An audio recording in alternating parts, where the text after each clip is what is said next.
What up? What up? What's up? Jax should be joining us if he's not already Yeah, in. man. There he Hear me is. now. Can you hear me now? Sweet, I Can got you hear me Jax. now? This is the old days of the original cell phones. We'd be like holding it up in the air like this, like, can you hear me? Can you hear me now? Huh? There we go. Yeah, man. Brother, what's going up? on? I'm fucking long time no see. I know, dude. It's great to see you again. I mean, I've Good been seeing following you. your stuff, so I've seen you, but we just haven't seen each other on here before or for a while. Yep. Well, and Ranger hit me up and he was like, bro, you got to come on Trifecta. I was like, bro, I just literally like pushed him off because of Jax Fest. Yep. And you're asking me to come on because of Jax Fest. And I'm like, bro, this is fucked. Yeah, you just reached out. We just contacted each other a couple weeks ago or something. Yep. Yeah. Like, let's do it again, man. No, I saw your live cast that you do. Oh. And I was like, bro, we gotta get back in touch. I'm doing so much. And you were like, yeah, how about River City Ranger. River City Ranger spot? And I was Mouthful. like, bro, I'm like literally like balls to the wall, about to drop a new product. So this will be good. It's good to be busy, man. It's good. So excited. Look at that four-eyed geek. What the fuck? I got glasses yesterday. I know, right? Oh, you just got him yesterday? He was calling me old before you got the fucking cat. Oh, look at him now. Yeah. Who's got the old man glasses now? Come on. Hello, nurse. Looks like a college professor over here, man. That's the pose. That's it. Hell yeah, man. Dude, you both have awesome backgrounds too. Jax, I've always liked yours, even the first time we talked when you were doing your own podcast before, with all the, the unaltered 1776 stuff. Oh yeah, dude. Yeah, dude. The first time I found you, you were doing some like ground pounding down at like City Hall or something like that. One of your local. Well, you found me from the FUPA. Yeah. You were the first person to ever do a podcast of the FUPA. And then in talking, you found out like, bro, dude's fucking done some shit like outside Airsoft. And we were like, bro, we got to get on this sci-fi podcast. And I was just like, dude, life hits all the time. Oh, absolutely. Well, we saw each other at Stonebreaker when you had the green machine, the green car, the Fight Club car. That's the FUPA. Fucking awesome. FUPA. Yeah, right. FUPA, yeah. Yeah, dude, that thing was great. Was he at Stonebreaker this year? I wasn't, No. Okay. I was we're talking quite a few years ago. It was like 3 years ago. Yep. Yeah. Dang, I missed you shy a few years. Isn't that crazy? Dude, it goes fast. Holy shit. Yeah, you're the youngling in the crowd, bro. I know. You introduced me to fucking Third Coast, dude, and honestly, it blown my mind. Yeah. Well, Eric, River has been detrimental to everything that we've been doing since pretty much conception of Cherub, so I'll probably want to pull him back on for the Cherub stuff. Like, I know we're talking about VFA today, and I've got nothing but good fucking. I actually ordered after action review one of those like these for VFA. Yeah, that's cool. Like, I had a custom one made so that I no longer have to post their decal. It's like literally sitting right there. So for the TCA AAR, all the rest of the people wanted to sponsor us. We sponsor Veterans for Airsoft. So I know Freddie, honestly, I could probably hit up Freddie right now. He'd join in. I know, right? He's a great fucking dude, man. Oh yeah. Yeah, Yes. you say the word. You say the word. We'll get a hold of We him. can get him in here right now. Send it, Jax. Do you want? That's up to you guys. I'm down. Let's get Freddie in. Y'all got the interesting stuff to talk about. Okay, I'm just sitting here like a lump, man. I don't, Hold on. We'll pull Veterans for Airsoft itself.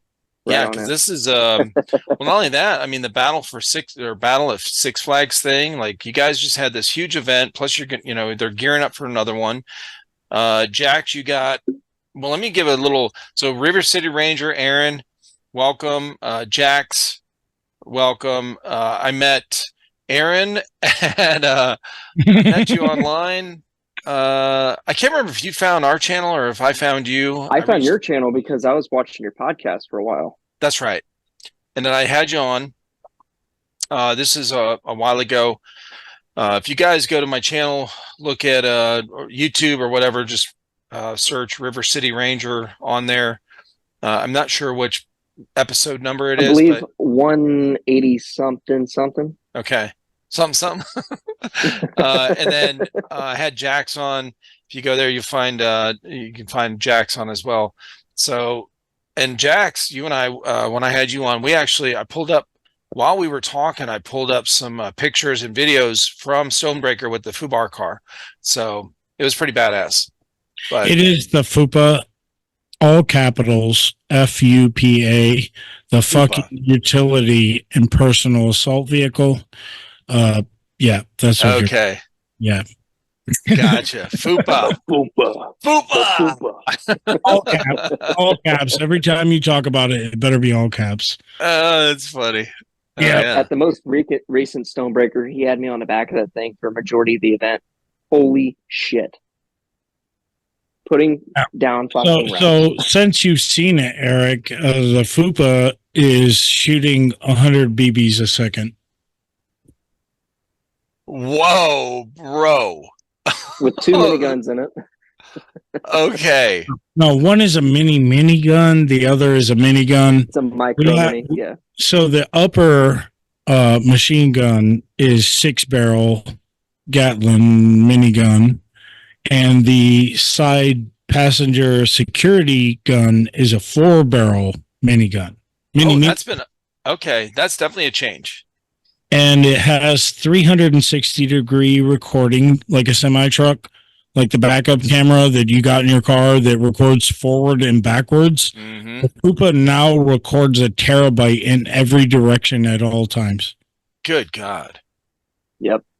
Bro, that thing is upgraded. We fucked it up at the 24 and a half hour night game, but we also had side steps like SWAT team. Oh, dude. With handles put on, so that we could carry a total of, if you put 2 inside, 2 on the trunk, and 4 on the outside. Obviously, you could do the math. Insurance wouldn't cover it, though. No. We could take them off the field, but we couldn't bring them into the field. So, gotcha. And we jacked it up, put off-road tires on it. It looked like 2 shit torpedoes on the outside of the car with those step sides, because of how off-road we were going. We were racing to objectives, and it was awesome, and you missed out 100%. I mean, don't make me feel bad or nothing. Jeez. Well, we had an ATV chasing us through, and it looked like we were going through a swamp. I love it. Yeah. We also put what is it, a police camera? Yeah. The ones that police officers wear on their chests that are the night vision, whatever. Body cams. Yeah. So we also put those in the car to wear personally. So it was like supposed to be this like reality TV show. But dude, I'm so busy with everything I'm doing with Cherub that I flaked. I mean, it's a lot of work. It's fucking so much work, dude. It's a lot of work, bro. I didn't realize what you do, Eric. Dude, like, shit is tough, bro. Like, I hired, like, for the AAR, obviously some of the people that's going to be watching are going to understand this background is that I do the AAR. I hired somebody. I paid somebody to do all this, dude. I don't do this. You got to, bro. You're doing all kind of other shit though. This is all I'm doing. So this is the only reason I'm able to put out 2 podcasts a week consistently is because this is all I'm doing. I mean, outside for Airsoft, right? I'm not going to events, getting gameplay video, getting like that's a lot that goes into that. Plus working, right? Like this is this takes up a lot of my time. I work too, man. But yeah, that's what I'm saying. Like you're the way you're doing it. So the idea about the AAR was to bring me and you together, as well as everything else. River City Ranger is up in St. Louis. Like, fucking don't even know how he found me, but he found me and he was like, I love what you're doing. The whole idea is to bring it all together. Right. You know, fucking paintball, the stinky, mildewy, smelly fucking field paintball can be on ESPN. Why can't we? And it's because we can't do what we're doing right now. But you, sir, do something that nobody else does, which is you give individual experiences. You find out who that person is, what their background is, what brought them to the sport. Like, dude, you're important. You're no different than any of us. We're trying to connect the sport like links on a chain. Yeah. You know what I mean? Yeah, And we're all cogs in we're all moving gears and moving parts in this whole machine, and we all have a part to play. And it's it's worked out really good, man. Yeah. Like a lot of these guys, like yourself, what all you guys are doing out there, and then I'm just like, hey, come on here and tell your story, okay? I love it. I love people, man. I really love people, and I love to hear what got you here. Like what made you? Honestly, I want to hear Ranger's story. Yeah. He was like, hey, bro, you want to come on? I'm just like, bro, you better fucking spill the beans. Yeah, why don't you go ahead and give a fucking background, Aaron? Dude, he's never worn glasses, dude. He looks like a high school fucking gym teacher right now. Look at him. High school gym teacher. Listen, I will write you. I will write you that report back to Shaq Hennessy's office. Don't fucking make me. Right. So how I got into Airsoft, started from the beginning, is I showed up to play that smelly, sticky sport of paintball. My dad dropped me off at a field, and nobody was there to play paintball at all. A gentleman walked up to me. His name was Alex. He had an AK-47 and an extra vest, and he asked me if I wanted to play. And, of course, I fucking accepted the offer, because what am I going to do? My dad already left. I'm just going to sit here for the entire day for 2, 3, 4, 5 hours. I forgot how long the gameplay was, but he pulled me aside and showed me all the rules, all the gameplays that we could do. He was a fucking phenomenal coach when it came to the sport. My first interaction with it. After that day, I was walking off the field. I'm trying to find his car. And I noticed he was sitting by it with the trunk up, and I took off the gear and took the gun and threw it in the back of the trunk. He took it out of the trunk, handed it back to me, and said, you can have it. And thus there it was, began me in the sport, because I got fucking addicted immediately.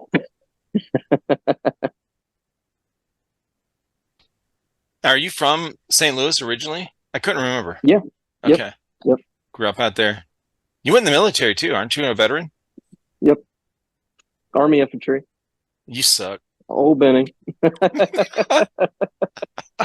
off, Eric. Sergeant Myers is gonna fucking shit. No. Get Freddie in here. I'll tell him he sucks too. He's in the fucking Navy, okay? You see me looking down. Fucking Navy. Who goes in the Navy? What? Right, listen. Listen. Listen. My first contract was a part of the Navy. It's funny. I can't talk shit when he's not on here. I'm terrible. We got to get him on. Nobody told me what was going on. I thought this was all about fucking River and Yeah, well, it was. And what was it yesterday? You texted me and his was fucking like, PC goggles over there. he said, Gramps, go fucking clean your teeth, dog. These are gold, You're bro. talking so much shit, I can see it. Oh, it's the gold. They're actually gold. Get on my level. oh shit.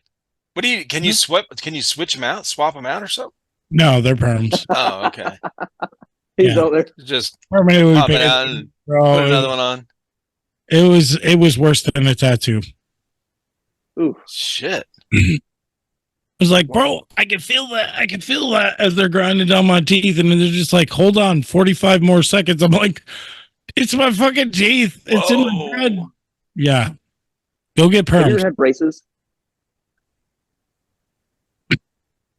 Did you have braces? I've never had braces. Those are calculated measuring devices in which they tighten like little wires in between. They just ground mine down and slapped fucking metal in there for 3 weeks. I couldn't even go. Ooh, bro. Now they split the roof of my Fuck fucking your mouth braces. open. Fuck braces. Fuck braces. All That's braces worse that I got, dog. are just like, oh yeah, dude. It's worse to get a hangnail, cut from your toe or whatever that's called. The ingrown toenail, yeah. Oh yeah, dude, that sucks too. I've never had one. I've been pretty lucky with it. Yeah. Well, I'm going to tell you, pro tip, listen up, people, okay? If you don't want to get a hangnail or a ingrown toenail as an adult male, because usually it's adult males, I don't know why, maybe because of the way we walk or the way our toes are shaped, but they always tell us to cut your big toenail straight across. No, that's the wrong fucking thing to do. Cut your corners off. I'm just telling you, bro. I'm 53 years old, never had an ingrown toenail ever once. Okay, and I've worn boots. You cut them off. You cut your corners off. I'm just saying. But anyway, maybe it's just my toes. My son, my middle son, he's had 3, and he's had to have them like go to the doctor and have them cut out. Ooh. Like really, they cut the last one. They took his whole fucking nail off. Yeah. Holy shit! This whole fucking like clog, like it's a wooden bottom fucking shoe with. He's like, dude, they took my whole nail off. Look at it. I said, I don't want to look. That shit makes me gag, bro. That's nasty looking. That's even nasty to even think about. I know, right? Hell no. So River City, you grew up in St. Louis, and you go into. Did you play sports in school growing up? Oh yeah. I wrestled, played football, soccer, baseball. I was an athlete geek more than a fucking book nerd. Yeah. What was your favorite sport as you got older? Wrestling for sure. Yeah. Yeah. That was pretty neat to go to what would you call them? Club events. It was more so club than school that I liked because I got to go to the big Pepsi Slam tournament, sectional state and regionals was always really cool. But the Pepsi Big Slam tournaments was really where it was at because you got to meet the okay, there we go. The individuals who were Olympics in the sport. Huh. Yeah. Oh, that's wild. So it was really cool to meet them. Yeah, cool. Believe it or not, I had a coach who was an Olympian. And honestly, I cannot remember the dude's name. He actually ended up passing away a few years ago. But I've had several coaches who were state champions and phenomenal teachers. I mean, I went my first year undefeated, and that wasn't just, wrestling 1 or 2. That was... What weight class were you wrestling? I think I was 119. Oh, that's a tough one too. Good for you, man. You were natural. Yeah, I really was. Coach Dowdy really took me underneath his wing, and it turned out 3 years later, he was my cousin. Holy shit. And I didn't know the entire time. And he really took me underneath his wing, showed me everything. And I mean, I picked it up like it was nothing. That's awesome, dude. Football was cool. I got to go to the Everett Jones Dome. We got to play on the Everett Jones Dome field where the St. Louis Rams played at the time. Okay. Um, I got to meet Kevin Green. He's from Granite City. No shit. Yep, Green Bay linebacker. He actually went into the Hall of Fame. He came to our high school, took the football team to his Hall of Fame Golden Jacket ceremony, which is really fucking cool. That is awesome. Okay. Yeah, that was it for sports. That's cool, man. Hell yeah. Airsoft really took. There's a whole bunch of different like ways that you could find out somebody's your cousin. So I'm glad you found out that way, my brother. Oh God, I know, right? Not to go too deep, but I hope my family doesn't ever listen to this. But my mom had a thing with sleeping with my coaches at one point growing up, and I was really afraid of her sleeping with my wrestling coaches. She actually ended up doing that with one of them. It wasn't my cousin though. Oh, shit. Oh, that's wild. Thank Jesus. Yes, right. Well, when he said that my coach was my cousin, I was like, how did you find that out? Yeah, that's immediately awkward. So my teacher in 7th grade was like, hey, we're going to do this family tree thing. And it turns out I was related to that teacher as well. And she was like, oh, I'm actually cousins with this guy. Yeah. And who was Dowdy. And I walked down the hall. I was like, hey, is this your grandma and grandpa and all that shit? And showed him that side of the tree. And he goes, yeah. Like, well, this is my side, that's your side. We're family. Oh, that's crazy, bro. Yeah, that is wild. Yeah, I was doing a family tree thing for what is that? Is it genealogy? No, it's ancestry.com. Oh yeah, I did one of those. Yeah. So I started it. This is like this is before I started the Airsoft channel. It was one of the first things I started doing when I was kind of able to get out of bed and start doing, using my hands and stuff. I was like, man, I need something to do. Okay, I got on this laptop and I got onto Ancestry, and it gave me something to do, right? And I went balls to the wall with it, and I was like filling in all this stuff I had.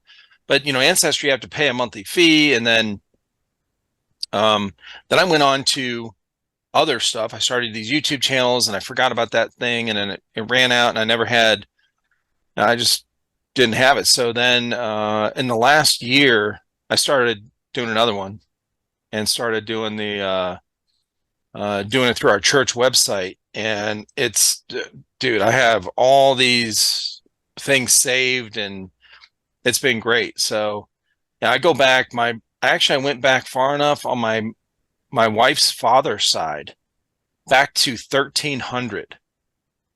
Oh shit. It's fucking cool, man. Yeah. The way I say that is literally nobody's perfect. You could trace my ancestors back to the beginning of time. River can vouch for the same thing if he was there. We're Native American, me and River. So am I. My dad's mom is Crow Indian. Crow. We were bought from Russia, so I don't claim to know the lower 50 states thing. In fact, on damn job applications, we're separate. I don't know why. Yeah, we seemingly have walked different paths, but both were really fucked up. So how? Mm-hmm. Palito. How? That's right. Palito Nesquanderon. I am shocked, though. Nobody's perfect. Yep, that's it. Exactly. So, I mean, like there's an Indian in the room, elephant, excuse me. We came here to talk about something. What was it, River? The Jack's I mean, I was gonna say the Jack's Airsoft event. Dude, I was fucking flattered they named it after me, but they didn't because it was in Right. Jacksonville, Florida. I thought, Well, he did reference a few times your event. what's that now? Freddie, he referenced a few times your event. Whenever we were hanging out, and he goes, "Yeah, your event." Yeah, I mean, I'm just eventful. Yeah. So this was the so the event we're talking about for anyone that's watching and listening. We VFA, Freddie, and Veterans for Airsoft, Jax over here, and River City. These guys went to an event. Well, VFA held an event this past weekend for Memorial Day weekend it was in Jacksonville, Florida. Why don't you tell us where it was on a battleship? So when I had Freddie on just like 2 months ago. So while we're talking, he goes, "Well, I rented a battleship for an airsoft event." And I go, "Wait, what?" And I actually made a short clip out of it because it was so funny. I was legitimately blown away. I was like, "What the hell?" So this was the event. And then funny enough, I had found some guys the group of guys that SFH still fucking here. Yeah, Those guys, I had them on my boy, like a month ago. Yeah, Dude. man. I was actually considering doing an AAR because obviously an AAR is an after action review. It is a debrief of what has just happened in the past week, usually in combat, but you know, these are combat veterans. Most everybody, obviously, River and yourself, know very well that they changed it from a debriefing to an after action review. Yeah. And so, dude, I have never in my life, and I'm putting this out there for everyone to know and understand, still fucking here. Go look it up. Yes. We're still fucking here. Obviously, I can't quote there. I just barely met him. But as I was going down the pier, I watched a piece of human popcorn, okay? Because he gave me permission to talk shit about him any way I wanted to, and he would dish it right back. Tyler Southern, baby. Yeah. Tyler Southern. Just as equally, and he did, man. But I've never seen a smile on a face of somebody that lost so much for our country. Yeah. He didn't, obviously he signed up. We all, like all of you, have signed up. I can't claim any of that. Yeah. My father signed up for the inevitable, and fortunately, I'll say both, because I've never met him. Dude with such a fucking big smile on his face. Telling you, bro. He was the most what is it? Eclectic, like electric person. He had the biggest smile on his face. That energy. Like, hey, listen, you got to go talk to, like, you got to interview him for the Cloud9 productions that went on there. And I was just like, I should go talk to him because I have a foul mouth. I'm going to say a bunch of shit I shouldn't say, and I should probably go preemptively just be like, is this okay? Because I'm a piece of shit. And I need to know, can we joke? Can we have fun? And he was like, bro, if I can take it in. Like, he was just like, yes. Well, the short reels he does. In short term, he was just like, yes. Oh yeah. The reels he does, he does they're called McNubs. Welcome to McNubs or something like that. Like it's funny, man. His TikTok and his short reels on Instagram, and it's hilarious, bro. Yeah, I mean, my thing was like, I was like, I don't know, Eric, if you watched it, the live stuff, Cloud9 Productions, that was, I mean, It was very professional. They had a drone in the air, 3 cameras, all could go live. Oh no, I didn't see that. What I saw was you It talking was with live. That I do Okay. a live production with 4 cameras sitting in this room during our podcast, but the drone, like like the drone, and then I'm speaking through a microphone that's hardwired to the system. Theirs was wireless. It was in my shirt. right. Like Hey, they're Gramps, that's called being mic'd up. It's called being mic'd up. Mic'd up. Is that the first time you're hearing this? I'm sorry you didn't have an experience with a mic. Yeah, I think that's what I think he's trying to like. He's trying to, join in, and Yeah, you don't know. He's gonna ruffle my feathers, bro. You just don't know. You can't. I'm just on him about the Gramps because earlier for the phone call that really stirred him. Nothing stirs me, bro. Yeah, so I saw the one where you were talking with somebody after the event.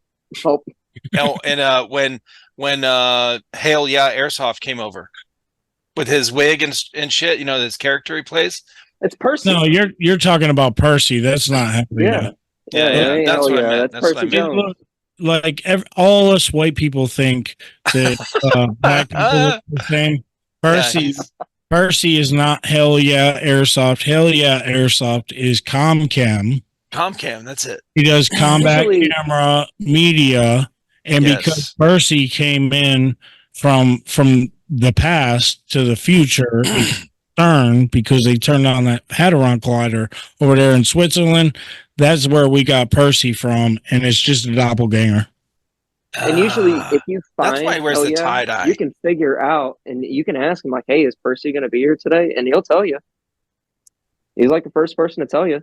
I don't know the coincidence of it, but 2 different people. Yeah, he's just like, bro, I don't know who the fuck Percy is. What do you think? All those black people look the same? He was like, I watched it. He actually told me on the last one, he was like, bro, I started watching your podcast because all these people talking about I'm Percy, whatever.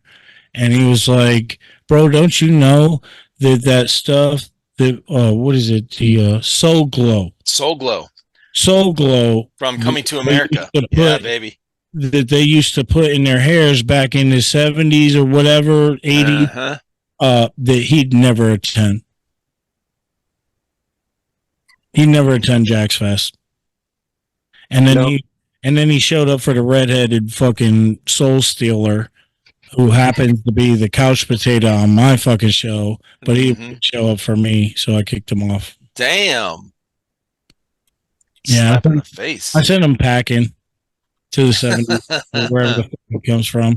ChatGPT actually controls how we interpret him. It's 100% like he doesn't even know where he's at, because when you come from the 70s into the current day, you actually don't know where the fuck you're standing. So you could be on like Epstein's Island, you could be in the space station, and you're just like, bro, none of this shit fucking existed when I was in the 70s. So he actually has no clue where the fuck he is.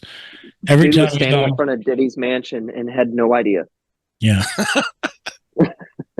Yeah, Diddy in the 70s was something you did and then wiped your butt. Exactly. It is what it is. But bro, we got a hell of a podcast if we're here to talk about VFA. I want to hear it, bro. Yeah. So I attended Veterans for Airsoft, and my first one was the anniversary event. Jax got a hold of me and was like, dude, you have to make it. That was a bomb-ass event. So that was the first time I've ever met him in person, River. Yeah. We had been talking for months, but he's talking about the Veterans for Airsoft charity game. And it's a combination, okay, of Milsim, Airsoft first, okay, at a VFA charity game, and including Six Flags. There you go. Good one. Yep, that's the patch. Okay. It's a combination of Airsoft, Milsim, and Freddy's Imagination. And so the charity game for the last quite a few years was The Terminator, the movie. Yeah. And so you had Airsoft, God mode. You could just go fuck off and do your own thing individually and go God mode. Or you could join up because you were assigned to a faction, I guess you could say, and move as a team. But then, hey, fuck you. There's a bunch of guys that take 3 guys that take automatic fire or other things to fucking disable them, or else they're just going to keep coming and hammering you. And they're dressed specifically, kind of like Eric, when I saw you out there at a TCA event, it would have been basically like on the field op 4. But you couldn't just kill them because you hit them. You had to auto gunfire with 3 auto guns. No, it was 1 automatic, 3 semi-automatic rifles, or a grenade. That was the only way you could take them out. Yeah. Yes. Or else And they're then here's the just kicker. come at you, bro. If you're sitting there as a lone gun out in the fucking field, dude, I fucking threw a grenade like a little bitch. I'm just, I'm gonna put that out there. I was standing behind the camper out, and the place where they did it is also amazing. Camp Liberty.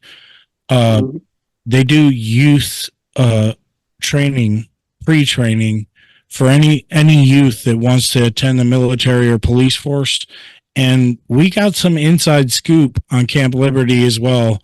I would definitely tag them because he's going to be floored that we're even talking about this right now. Nice. But they have an interactive pew pew range with like multiple scenarios. So for instance, like police, they're training kids that have like what is it, like 20 years old before you can join the police force. River knows more about this than me.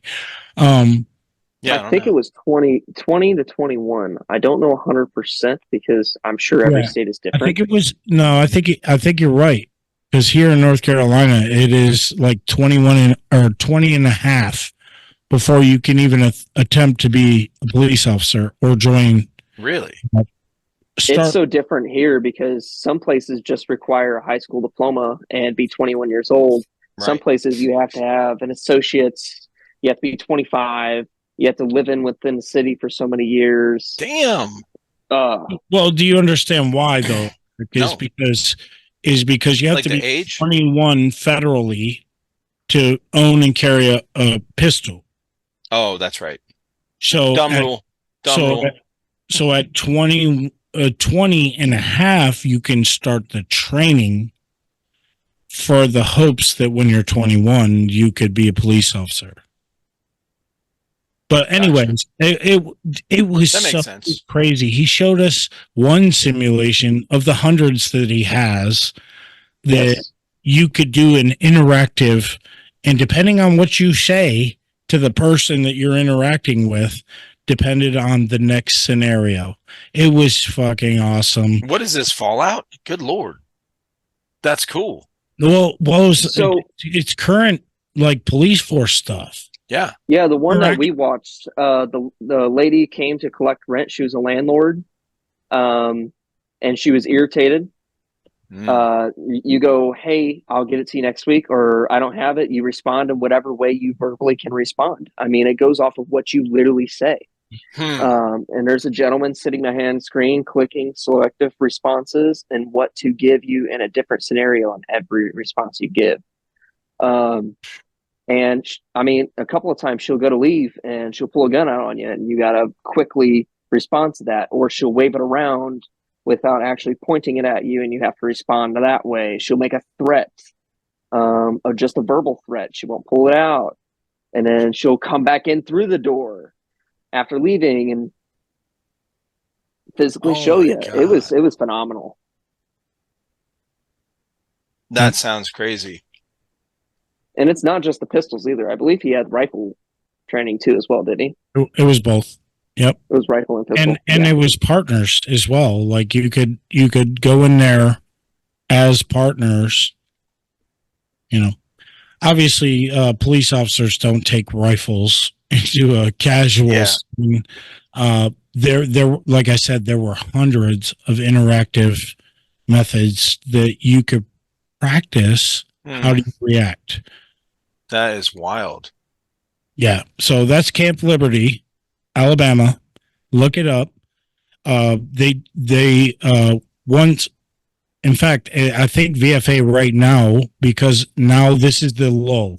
This is the downtime where nobody wants to play fucking Airsoft or Milsim because it's about to get hot as dick and fucking balls right now. Heat cats. Yeah, heat cats out the wazoo. We had 95 degrees, and I was a heat cat at one of the recent last Milsim events for TCA. So it was like, bro, I'm good. Hey, I need you to pick up the speed so I can get back to the restroom because I was so close to having to go to the hospital for IV. But I knew it. I knew what was happening to me, and I was able to slowly mitigate it because you can't fast mitigate a heat cat. You'll go into shock. You'll be right back at you will instantly have to call 911 if you don't know how to mitigate heat stroke or heat exhaustion, and you'll send your body into shock. You'll have to call. If you cool them down too fast. You know what's funny about that is when somebody has too high of when their body is overheating from the inside, right? When they have a fever, right? You pack them in ice because you want to cool their brain down so you don't get brain damage and shit. When you have heat on the outside, right? When you're a heat cat, you can't cool them down too fast. Like you have to go a little bit of the opposite. Yeah, time. They're going to go into shock. Yeah, absolutely. And they're going to start doing things that that they don't normally do in a fight or flight type of method. Yeah. Even though it's just something as simple as just being cool. Well, they become cooling yourself delirious too, right? Yeah, that's what I'm saying. It's a fight or flight type of. Oh no, I'm going to stay in the game. You know what I mean? We've seen that they're gonna their eyes are crossing. They're like, nope, I need help. So just to kind of give you a inside, view of it is I was working my tent for my company Cherub Milsim, and all I was doing was something had been misplaced. I knew it was in my truck. I was walking toward my truck, which is across the GTI, fairly big parking lot. Yep. And as I was walking to my truck, I just noticed this dude that was sitting there like this on his truck. Okay. I'm walking from my tent to the truck, maybe 75 yards. The whole time he doesn't move. I walk to my truck. I get the things out of my truck that I need to get. And I start walking back, and about halfway back, I turn around and look back at him, and he hasn't moved. His buddy is on the other side of the truck bed, finger fucking his phone. And I'm just like, nobody's paying attention to him. My brain told me just to say, hey, bro, are you all right? Yeah. And I walk back up to him. I walk back to where I came, toward my truck, past my truck. And I was like, hey, bro, are you all right? And he said, no. And I was like, okay, we have ice. We have everybody at a TCA event at this point. We're talking about early April. It was 95 degrees. It was abnormal as fuck. Yep. Nobody had acclimated to 95 degrees because we're talking about bro, coming out of winter. Just barely spring. It's barely spring, and it was 95 degrees. And in fact, by the time we left, all the Florida guys were fucking tucking their tail, wearing heavy hoodies and stuff like that. Like, bro, this is cold. Bro, this is the Carolinas. If you don't like the weather, wait 1 minute, it'll fucking change. Went from 95 to 58 degrees in a 3 day. Yeah. Yeah. So it went from polar like, hey, even Carolina people aren't used to 95 in April to, hey, you Florida boys can suck it. You were like, oh, this is our weather. Oh yeah, you were fucking cold shit, probably about to be a hypothermia cat or whatever they call that shit. But yeah, man. Sorry. I was super excited not only to be I love everybody that speaks an opinion about airsoft, Milsim, or any of those other things. Obviously, we had a wonderful time the last time I was on, and we were like literally less than a week ago talking about me being on your show to talk Exactly. about Milsim, and then River was like, "Bro, you got to be on for VFA." So Yep. honestly, I feel like we're robbing VFA by not talking about Veterans for Airsoft and the multiple things, not only that me and River have done together, because we met at a VFA game. Yeah, here's the thing. I couldn't talk about VFA without bringing the guy that introduced me to VFA. Like, I followed them on Facebook, I followed them on Instagram, but I've never been to any of them. Mm-hmm. Jax pointed them out, said, let's go. You got to fucking go. Yeah, man. Obviously, my father is 23 years Army. Nothing special, no special forces, none of that shit. Obviously, he's been to some incursions overseas, but all my friends, Fight Club, my personal club, where the FUPA comes from, and we talked about this, Eric, last time. They're all former service Rangers. Click on River real quick. That's my club badge. He's got my club badge. I love it. Yeah. So, anyways, yeah. Thank you, sir. Appreciate that. We're very proud of that patch. Anyways, it's the biggest one on my fucking patch wall. Not everyone in Fight Club, which is our own personal team. Okay, outside of the businesses, outside of the podcast, we are all players. Fight Club was my dream child. I mean, this was a club that I started with another gentleman who was a former Marine veteran, combat veteran, and we started bringing veterans in as well. So there was nothing better than to see VFA, which is, in my opinion, no, it's not my opinion. It's fact that they are the only nonprofit veteran run thing in our industry that there's no CEO getting paid under the covers. Freddie doesn't take a paycheck. His wife doesn't take a paycheck, nor do any of the other people take a paycheck.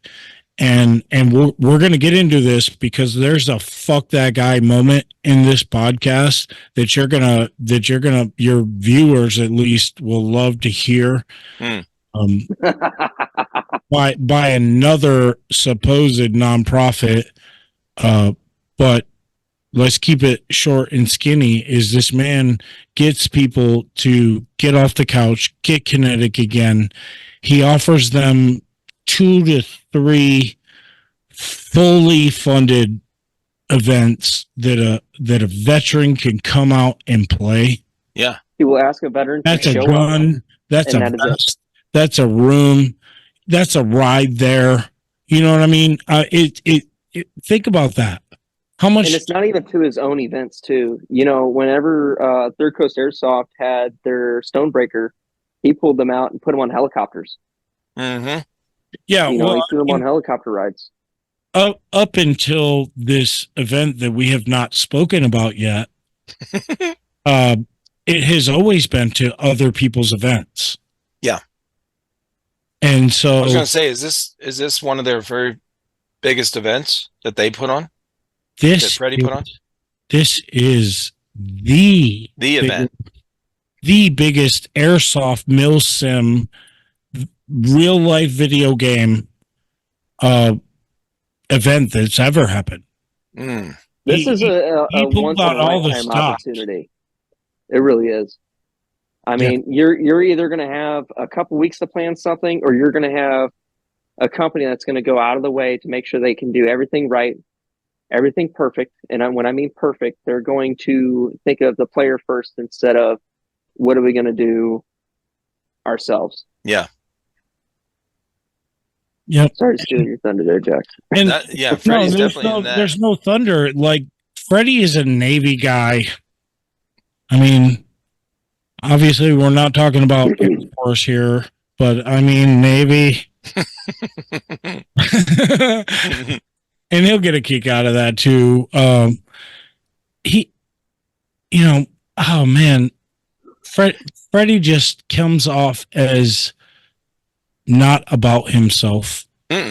No, and he's stayed true to his original mission with this whole VFA thing from the very beginning.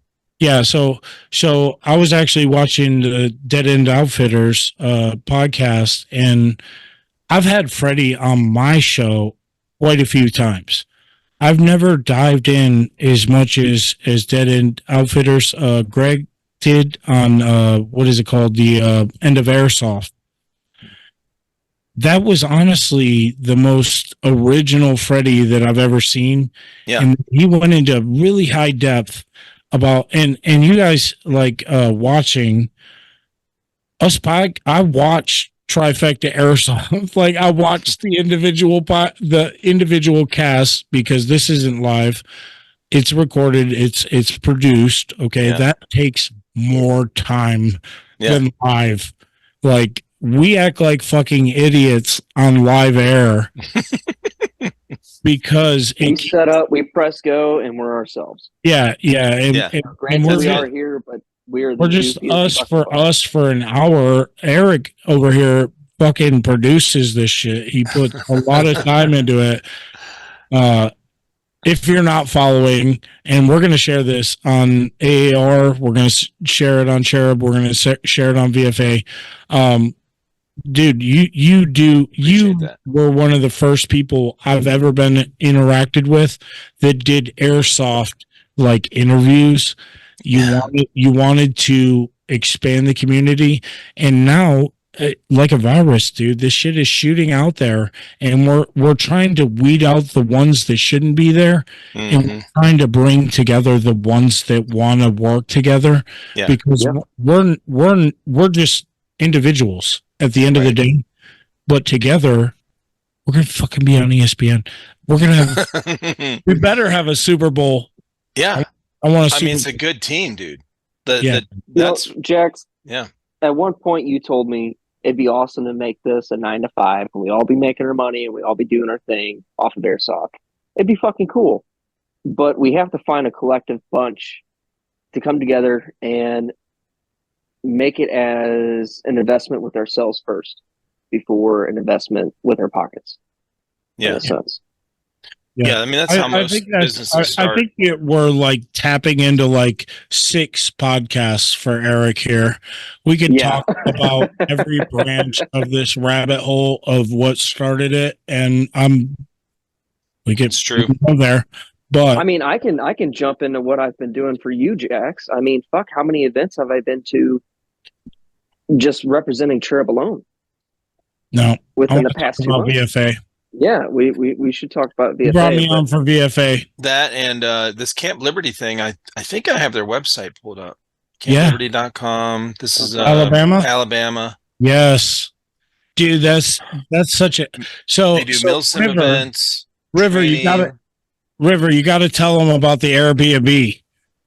Oh shit. So every Airbnb is themed in some kind of way. No, they don't even know that there's Airbnbs there. You fucking walked out in the AO. Yeah, I was getting there. What is it? Every Airbnb is themed some kind of way. There's a firefighter, an EMS, and a military, a police, and all sorts of themed Airbnbs. The wife and I, we were staying. Eric's confused. Listen, let me. And I'm getting to it. That's where I'm getting to. Dude, The wife and I were staying at an Airbnb, and we didn't know that it was on the field. We walked out the front door in a game. My wife woke up from Bro. her nap, and she was like, "What the fuck is going on?" Because there's simulation, there's live fire, or simulation fire, blank fire. There we go, blank fire going on, and they got pyrotechnics going on. It's shaking everything. And she goes, Holy "What the fuck is shit. going on?" She walks out the front porch. You're like, "Hey, put your iPro on." We didn't. That's crazy. So the AO included the Airbnb. Well, the Airbnbs that you guys were at was on the AO. So On the AO. yeah. That's wild. So there. Correct me if I'm wrong. I don't know. I've never stayed in an Airbnb, but most people on the outside looking in are thinking that the Airbnb is in a city next to. Yeah, that's what I'm thinking. Yeah. I thought it was connected like on the outside of the barracks. Yeah. But even the barracks was a part of the AO. Yeah. He got cussed out, dude. He was like, "Where's your fucking iPro? The game's on." Yeah. And I'm like, Dude, you I couldn't didn't know. Once you came through the gate at the Camp Liberty, and because they park the cars outside.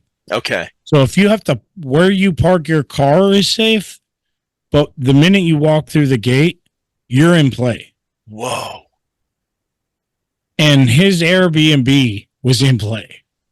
Bro. Yeah. Like, don't get caught with your pants walk on down. the Literally outside, taking a shit. but Okay. I was An literally RPT goes changing through rifles. the window. Yeah, I Definitely went to go don't change wear rifles. black like a Terminator. You're about to get full on autoed into semi or a grenade to the D. And essentially, that's almost what I ran into. I was walking back to the Airbnb to change rifles because I've been running my 40 millimeter all weekend on the MK18. I was like, dude, I want to run LMG. It's about time I fucking do it. I went to go swap it out. I got 3/4 of the way there, and I didn't realize I had no dead rag and no red light on. I walk around the corner, and there's 3 Terminators just standing there. And I'm face to face with them. I'm like, just please don't. I'm just trying to go home. I just want to go home. Yep. And honestly, I've been to Third Coast Airsoft events, mainly. For years, right? Yeah, since 2017, all of them. Mm-hmm. Obviously, I did not do the Starburst before COVID, but I did the first Starburst after the first Starburst since COVID. That was the only event that I missed. Yeah. And I've never experienced the camaraderie, oh man, I can't even begin to explain to you. Me and River smoked cigars next to the campfire. We cheersed, we toasted, we spent time with some very, very, very great individuals that I'll never forget, nor will they forget us, and we had something that we don't have at TCA events, which is that campfire. And I host an AAR. And so if you don't think that I know the history of the debrief came from the campfire, it's that when the sun set back in the day, way back in the day, revolutionary, Civil War, stuff like that, the fight stopped when it got dark. Right. And soldiers had that opportunity to sit around the campfire, talk about what happened that day. Mm-hmm. They used to be able to shoot the shit back and forth and say, listen, I shit my pants. This is not a joke. This happened to me, that happened to her, whatever. Well, obviously, you know where I'm going with it. Yeah, I mean, they're telling more when stories. The fight became 24 hours, PTSD showed up. And interesting. And this is actually read On Combat by Lieutenant Colonel David Grossman. Okay. It is combat psychology explained to basically he is a combat uh, lieutenant colonel. Yeah. He explains it so that civilians can understand it. No, that's a good point, because before PTSD, that word, or that phrase or whatever, wasn't really a thing back in the day. Even when I was a kid, it was guys that came out of World War I, World War II, Vietnam even. They had shell shock from being close to barrages of artillery and bombs and that kind of thing. They called it shell shock. And it was, I guess, essentially like PTSD, but it wasn't it was from loud noises, right? And that's one of the only fears you're actually born with, is fear of loud noises and fear of falling. Those two fears. Everything else is a learned fear. So that's actually, damn it, forgive me here. I'm a civilian reading a psychological book. Yeah. Is that the old school helmets, even today, Yep. unless you're using the vented Cry Precision, the percussion went into the helmet and then came back out. Mm-hmm. So if you weren't, and how it came out was the way that it would fuck with you. right, It would go in here, but there's no way for it to come out here. So when it would come back, it would reverberate back through you. so you didn't have just a percussion, you had two. Yeah. It bounced off the wall of the helmet and came back through, and that was shell shock. Mm-hmm. And so, like, if you weren't the type of person that was active in bombing, like, percussions, if you didn't keep your mouth open and clench your teeth, you were fucked. You had shell shock. Mm-hmm. And you came back and loud noises fucked with you. As a guy, as a civilian, my dad was in the military. He made me wear earplugs the same as he did. Yeah. They were shit. The 3M earplugs that normal military people wore. Yeah. My dad was like, listen, you need to wear these because this is what I wear. Mm-hmm. I have fucking tinnitus like I went to combat. I'm just telling you now. Like Cherub rounds are at about 114 decibels. They do not cause permanent hearing loss at all. Right. It takes 124 decibels to cause permanent hearing loss. But I'll throw my round and be like, bro, put your fingers in your ears. Yeah. right, because I can't even take the light stuff anymore. Yeah.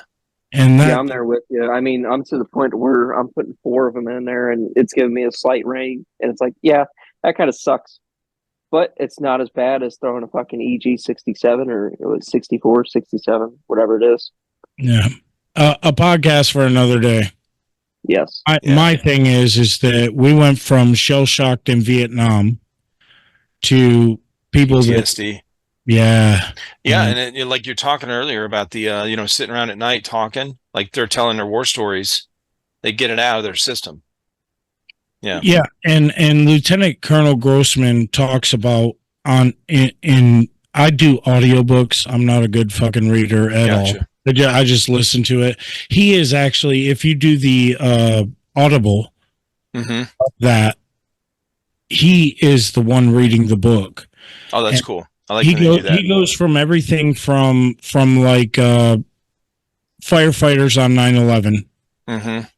to combat to police officers and people that he does seminars and he speaks publicly about it, the psychological effects of PTSD. Yeah, I'm looking at it right now on Amazon, on Kindle and stuff, and I've not seen that. I'm glad you told me about it. So I've not seen this one.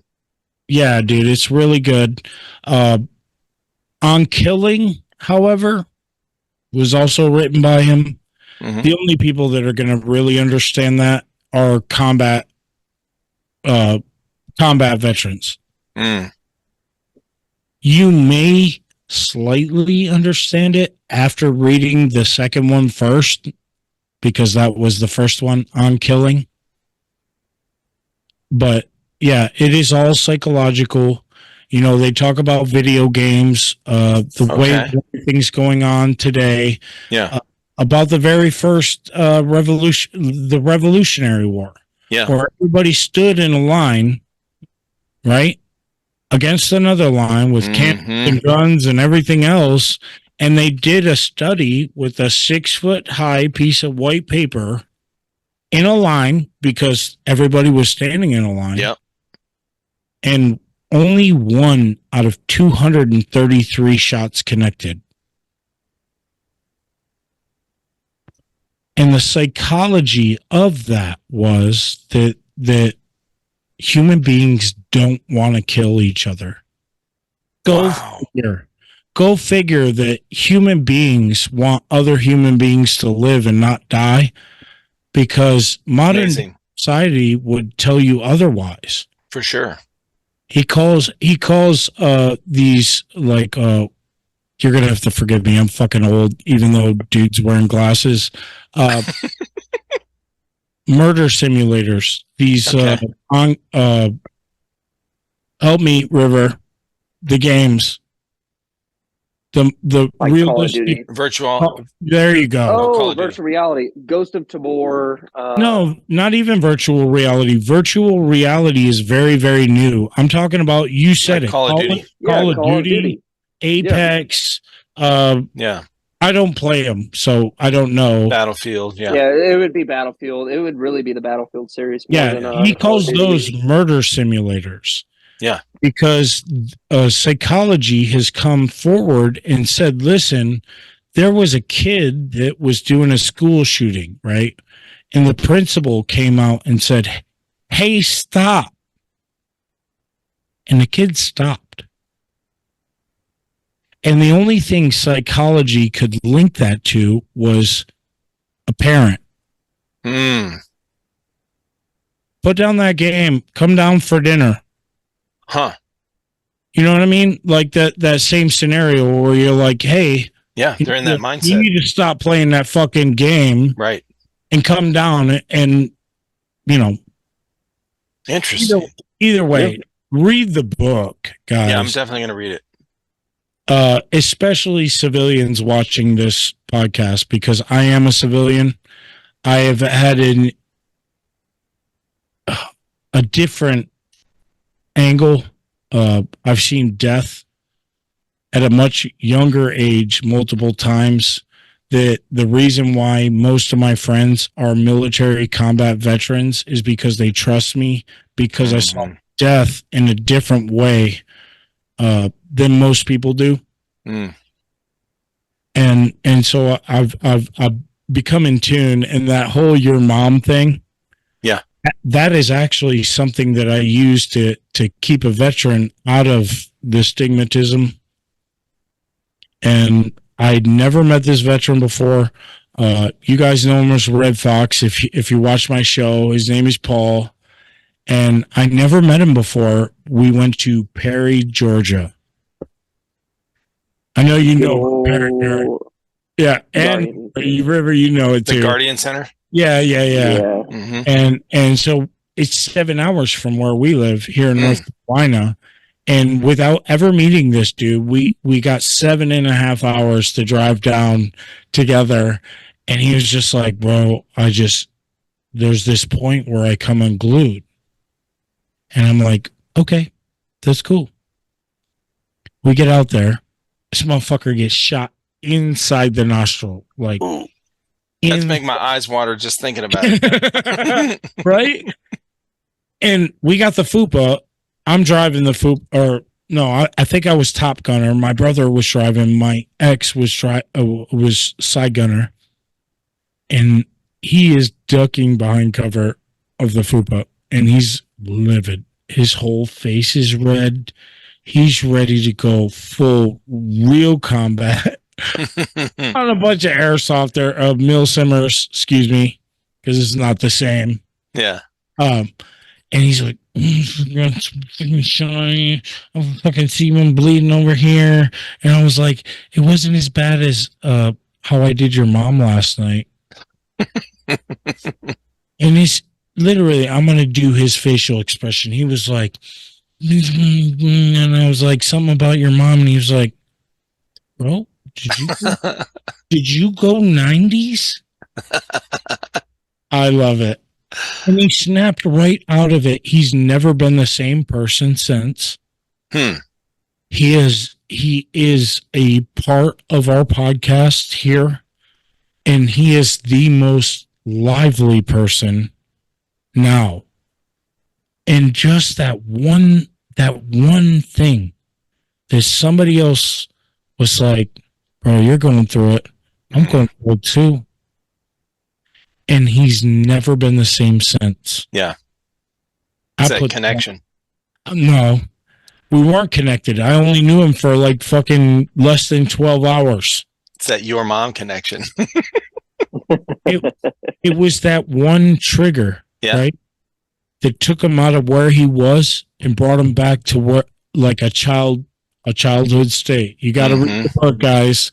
You got to read the. Well, you know what it reminds me of is this. Have you seen those videos? They were more popular like 2, 3, or 4 years ago, where they show like two guys are on the street. They're about to fight. You know, they're all in each other's faces, whatever, and one just pulls his, pants down or whatever, and the other dude just takes off running.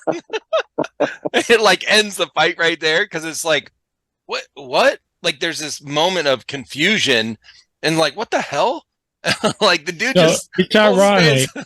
It's ironic you say that because River got me like 500 Your Mom patches, and it was inspired by him because he gave me his first patch, and it was this little tiny patch, and I'm looking at it, and I could go get it, and he's got one. He's got one. Holy cow, that's tiny. He was like, I am a sucker for tiny patches. Those are cool. You know why, Eric? And this is what he told me. He was like, because nobody has a lot of room, but everybody has a little. Good point. Everybody has a little Velcro lingering off to the side. Nobody has a lot. That's so true. And so he took it upon himself to make me the same patch that says Your Mom. I'm looking at one. It's one of those little ones like that. It's literally the same size. Same size, double height, because obviously your mom takes two lines. I'll grab it here in a second. That's awesome. I'm excited to see that, by the way. But you have to earn a Your Mom patch, which means we have to joke about your mom. Right. And then we'll patch you. It's all fair game. Yeah, let me grab it real quick. Yeah, go ahead. You just bring out one of my coaches. Yeah, so Aaron, what so tell me what your experience was at this past event. For the Veterans for Airsoft? Yeah. So I did not go to Jack's Fest because I've been traveling with Cherub for a while. Dude. So the last one that I went to was for the charity game. Bomb-ass game. I met a lot of people. I had a lot of one-on-one conversations with individuals that I've never been able to have before. Okay, so I was thinking right. Okay, so you went to the charity event. Yes. But not the battleship Memorial Day thing. No. Okay. No, I was not able to do that because I've been to a new state every weekend for the past 2 months. Right. Yeah. I can't do that. You've been around, bro. Honestly, he's the hardest fucking working person in Cherub next to me. But I did attend it. Right. And he did. Yeah. Well, but yeah, go ahead, River. The Veterans for Airsoft charity event. Yeah. I got to sit down and speak to a lot of individuals and learn about people, and it was really how you do. I really dug into the depths of who they are, how they got into the sport, and their characters that they've built within the sport. Yeah. You know, River City Ranger was something that I made as kind of like, I like my Ranger builds. I love the way the Rangers play, and they're super aggressive, and that's always been my way of playing Airsoft. But deeper than that, there's Aaron. My name's Aaron. If anybody else doesn't know, Aaron Brown. And Aaron. Ron. Yep. Not ERIN. I'm a father of 2, almost a father of 3, a husband. Oh, congratulations, and man. When is she due? Thank you. She was due in October. Okay. I know last time we talked, I just had one. Yep. So it's I'm adding. She's actually more amazing than he is. Oh, my wife? Yes. Oh man. Yes, she is. Yeah, I've seen. It's crazy. It's crazy to even. You brought her out to play Airsoft even before, like when you and I talked last time. You were talking about it. Yeah. So she's only played one time. Okay. And then we found out she was pregnant. So that was a really cool experience to be able to play Airsoft with my wife. Yeah. She fucking killed it. I actually bought her an Ares Amoeba Honey Badger, which was one of the first Airsoft guns that I pre-ordered and was like, dude, this is going to be the baddest thing ever. And I gave it to her and she loved it. And I took it home and immediately took apart 3 of my guns and built her a badass one. And then 2 days later, we're like, oh, you're pregnant. I mean, funny. This thing is shooting better than my HPA. I guess I'm going to use it. No. Right. My hands are up. I'm not looting. Don't yell at me. That's funny. I just want to formally, publicly apologize for giving River City Ranger cigars.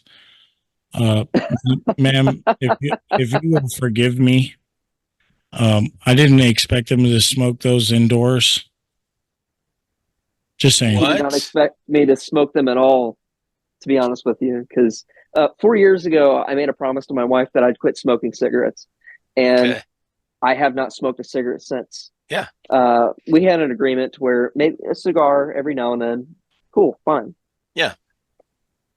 He sent me those cigars, and I put one in my lips. And I was like, dude, this is the sweetest cigar I've ever put on my lips, and I got to have it now. I'm down in here in my basement, and we just bought this house. Yeah. And this is the oldest house, one of the oldest houses in Alton, Illinois. This house was finished construction in 1880. So it's nearly a 200-year-old house. That's cool. And I was like, dude, I have my own AC down here just for the basement. I can just fucking kick it on. I have several fans down here, and I can be good. Fuck no. I came upstairs. She goes, I can smell you 10 foot away from me right now. Go take a shower. Like, okay. Oh yeah. I mean, when you don't smoke, and you're not around it. It's very distinct. Yeah. I mean, I even just quit smoking weed last year so I can try to become a police officer.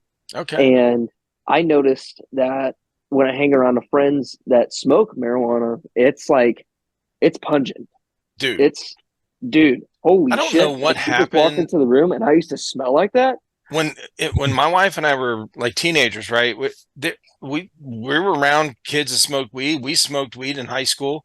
It did not smell like this. My dad smoked weed, okay, in the garage. Like, he taught me how to smoke weed when I was 13 years old, okay? Like, his friends grew it in their basement up in Northeast Ohio. Like, this was everyone, a lot of people had it, okay? It did not smell like this. Natural, untampered with, ungeo whatever modified natural weed did not Super smell strange. like it does today. I don't know. All I'm saying is, anyone out there that knows how to mix and match and whatever they do with the chemistry and the botanist kind of shit, okay? Listen, You can make it where it doesn't, it gives you the same effect, but doesn't stink, because it fucking stinks, okay? Listen, I'm Alaskan native. This is a regular cigar, by the way. I'm not smoking a blunt. Yeah. I highly recommend them. Hazard King hit me to these up in Durham. I had a get together with a bunch of brothers, okay, regardless of where they were previously. They were alone at New Year's, and I was alone at New Year's. So I was like, hey, party at my house. There you go. I had a bunch of fucking random cigars. Every one of them was different. Obviously, you could see the bar behind me. Mm-hmm. There's a cigar box over in the corner where I just randomly collected cigars that people gave me. There was even a fucking Cuban in there, actually. Nice. Which I have a Nyla for you, by the way. Which what? It's a Pisa Nyla. It's a sugar cane rolled cigar. No. Oh, wow. This was a I've real never Cuban. tried that. It's a real Cuban, not your piece of shit sugary thing, okay? Yeah, fuck that I'm shit. sorry. Anyways, it wasn't about cigars. I've actually quit. I had quit smoking, and obviously cigars are different than cigarettes. You don't inhale cigars. You'll It's fucking totally different. fingers head'll turn gray, whatever.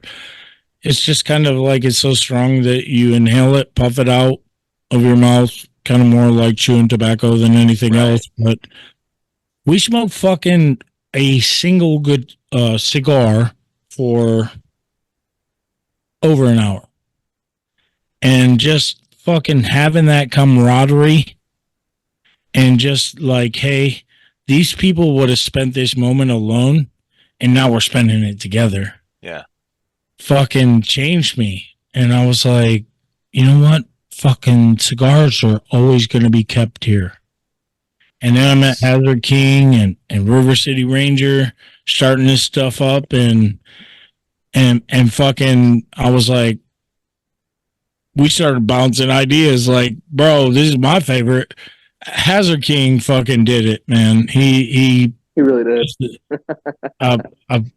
Fuck, it's a Kentucky Sweet.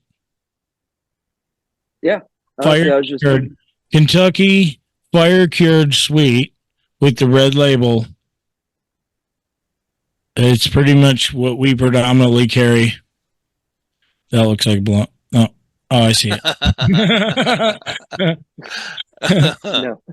It's fucking killing me that I haven't smoked in a fat minute. No, but like as far as like the weed goes, you know, the Northern Lights was the first hybrid marijuana that was ever invented. Okay. It comes from Alaska, obviously, because it's called Northern Lights. Makes sense. Yeah. Did it smell like fucking skunk's asshole like the shit does today? I doubt it. No, it did. No, I don't think any of that really started reeking until we got Afghan Kush mixing with you lie.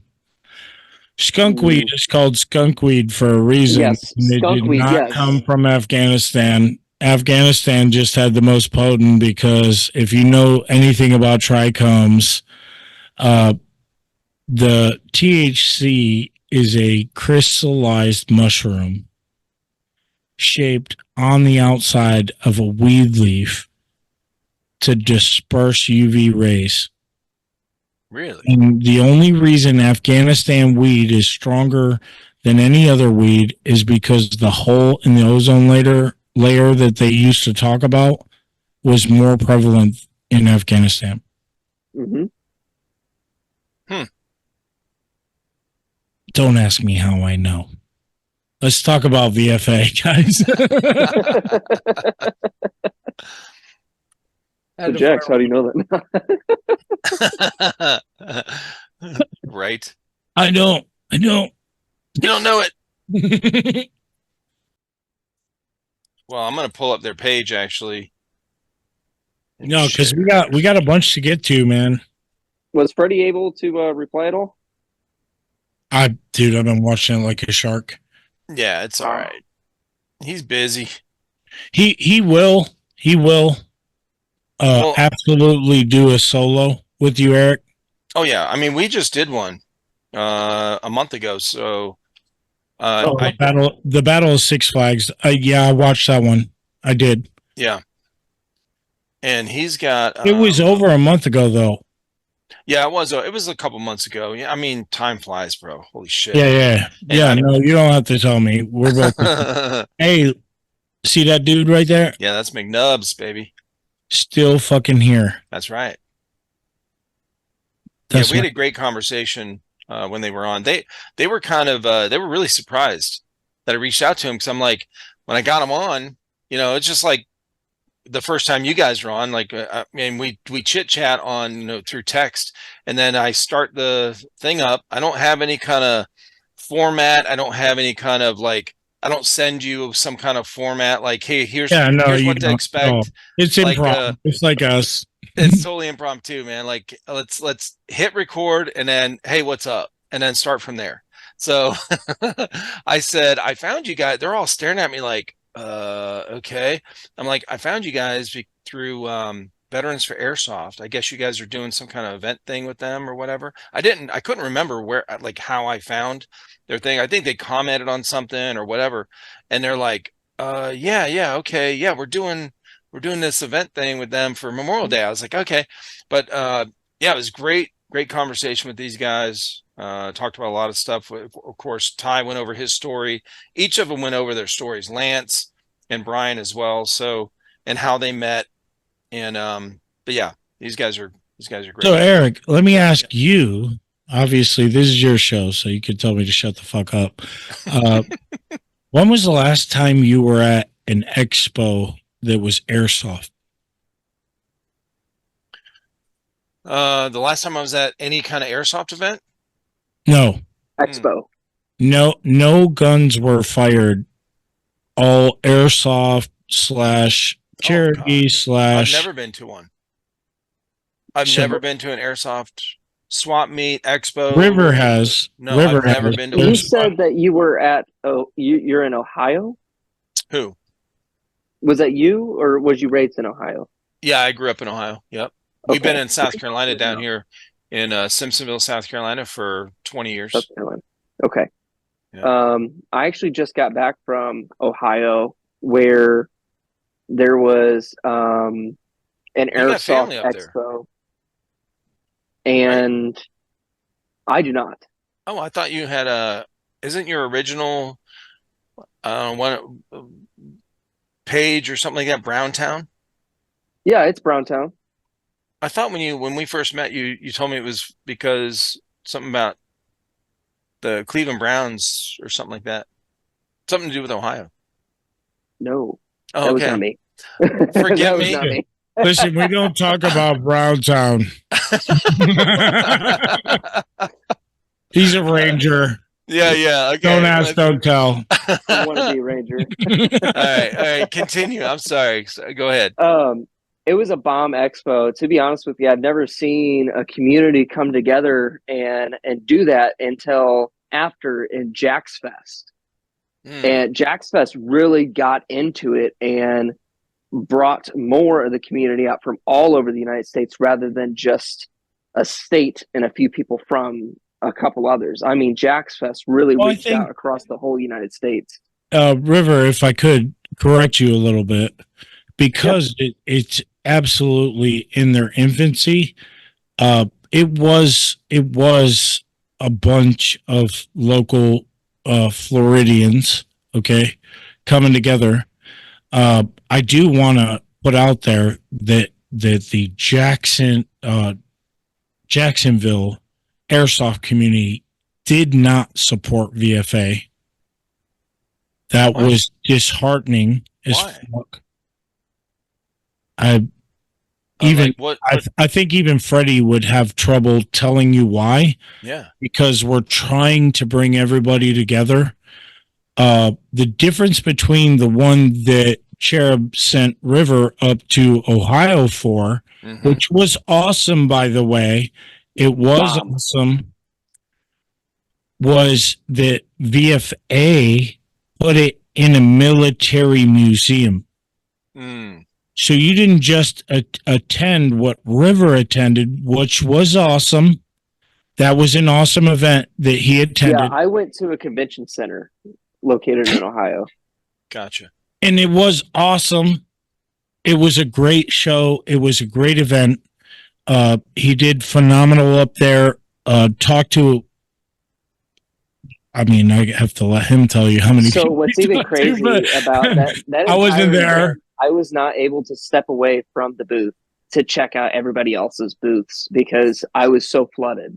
So wait a minute, you actually went representing a booth, like holding a booth spot with Yeah, Cherub Cherub? Milsim. Yeah. Yeah. Okay.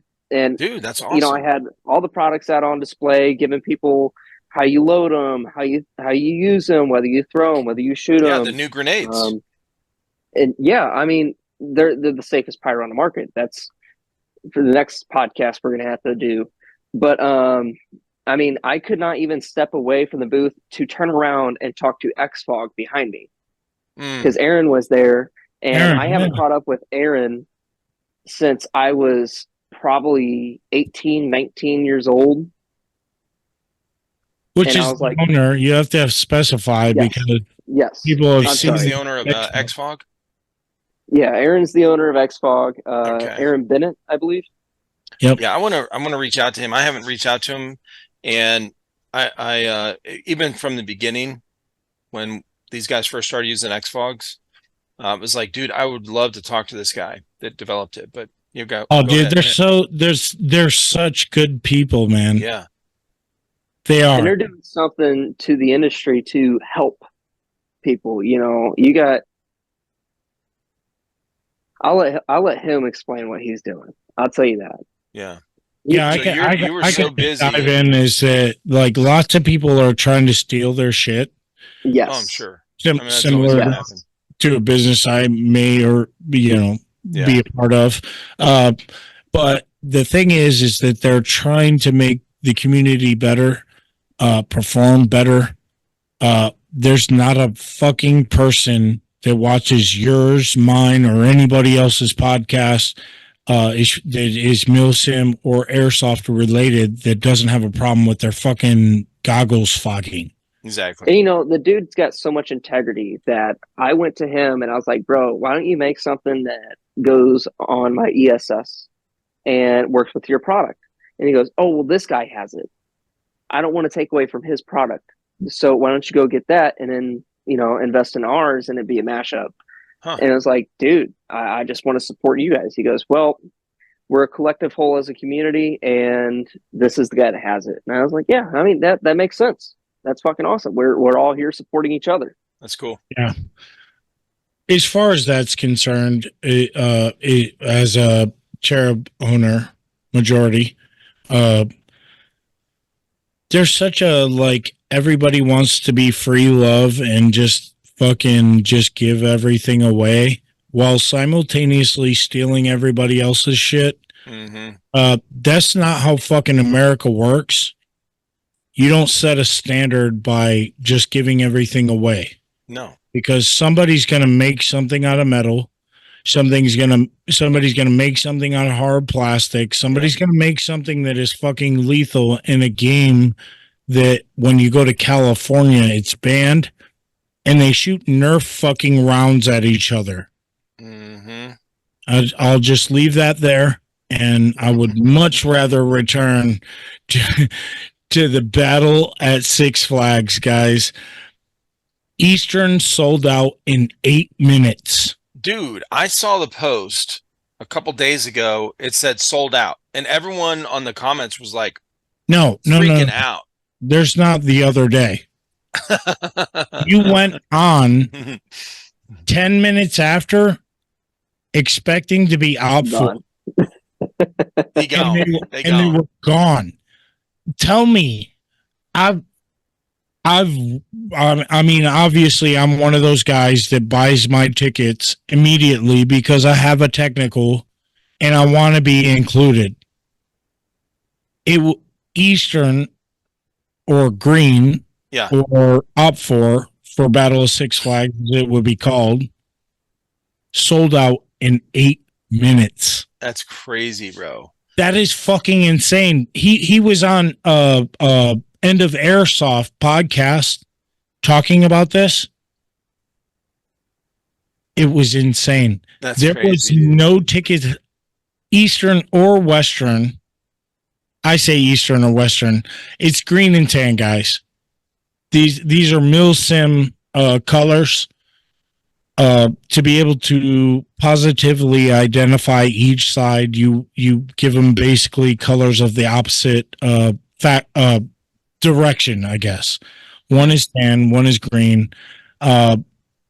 People like Operation Lion Claw throw some Hawaiian shirts in there. That's cool as fuck. Yeah. I'm super fan of them. That's Airsoft.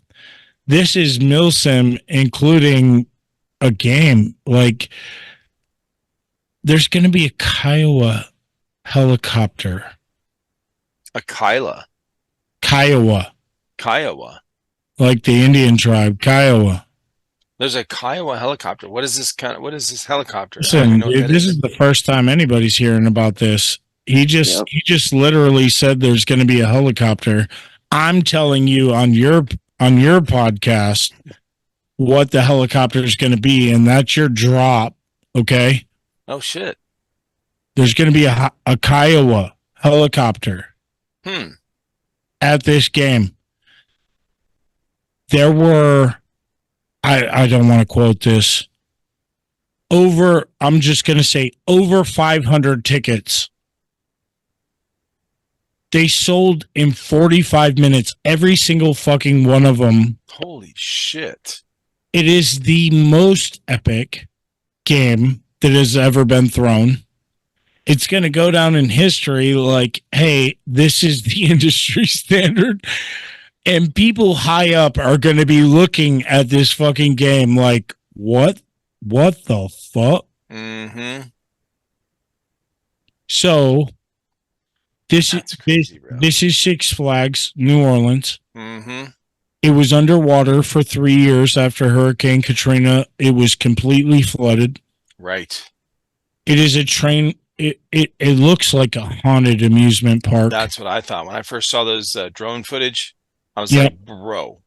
But the thing is if anybody's been to an amusement park, let alone a Six Flags, there's a whole bunch of American steel sitting there, and people want that steel. Yeah. We're talking about the thing that made the roller coasters, the thing that made all the rides. Mm-hmm. We're talking about like, fuck, I can't even remember the year that Hurricane Katrina happened. I think it was 2013. Early. I don't want to be wrong. Come on, man. Pull it up on the screen. I'm going to pull it up. Let's pull it up. I just don't want to be wrong is 2005? Don't fuck around. Yeah, 05. Wow. I knew it was early. It was a long time ago. Out of fucking commission since 2005. Hurricane Katrina was one of the top 10 biggest hurricanes to ever hit America. It busted the levee. Most people don't know that New Orleans sits under ocean level. They had basically a land dam that they called a levee that surrounded the city, that protected it. And during the hurricane, the levee busted and everything flooded. Mm-hmm. Lots of people relocated. It's been in struggle. Okay. And this it's actually known as one of the largest and most haunted cities in America ever since that too now. Well, no, it was known as that before. There was a lot of history that came through there. Yeah. The thing is it fits VFA. Okay. These people have struggled. There are people that have left that are like, I will never come back simply because of 2005. Mm-hmm. Just like me and you, Eric, and you, River, that will never forget 9/11. Yep. You may not have been there, but you watched it. You watched it happen live on camera. Mm-hmm. You know Most what I mean? people know where they were at and what they were doing when that happened. 100%. I could tell you exactly where I was at. Yeah. Same here. I was just a kid, but I can tell you. My thing is that this community, you're going to go there. There's no camping on site. You're going to go there. You have to have a hotel. You're gonna vend restaurants and stuff like that. Mm-hmm. And 500 people are going to bring thousands and thousands of dollars to come there, and it's going to boost the community.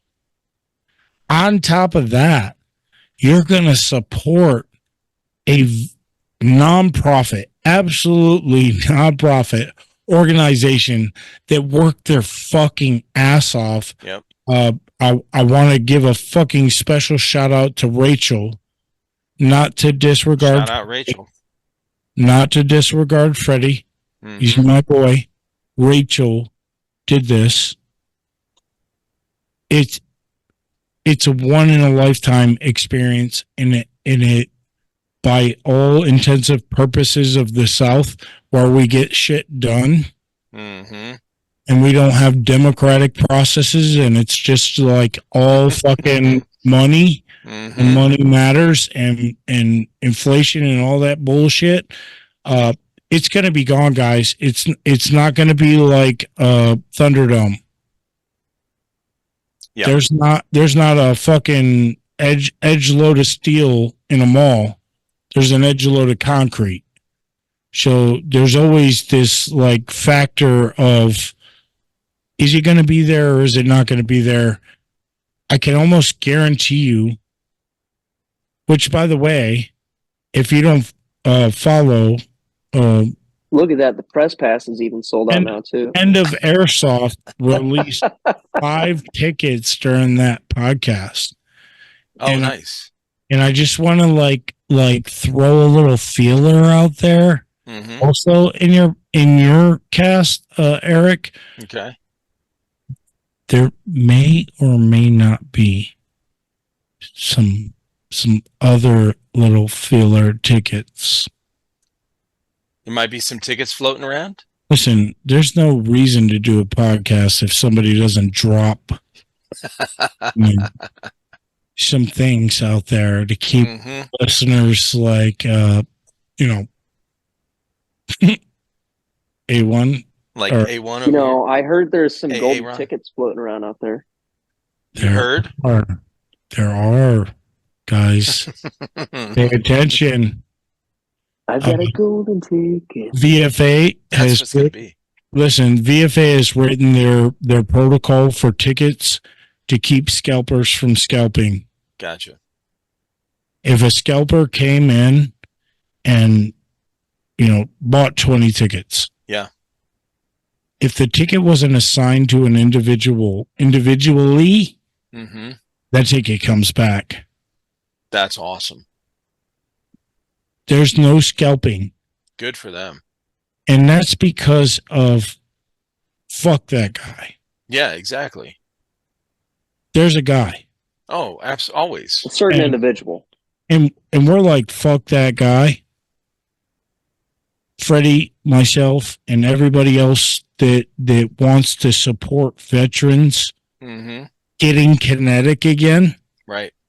And fucking like just Eric, I met you at a game. Yep. River, I didn't meet you at a game, but we connected at a game. We connect at these games. Right. Veterans need this more than any of us. For sure, man. Battle at fucking Six Flags is going to be fucking epic. Yeah, Did I it tell is. you that I got a veteran to put in his DD-214 and he's coming to Battle at Six Flags? Through VFA. No, Yeah. Yeah, Oh, my that's buddy awesome, Ruby. dude. Me he's too. coming down.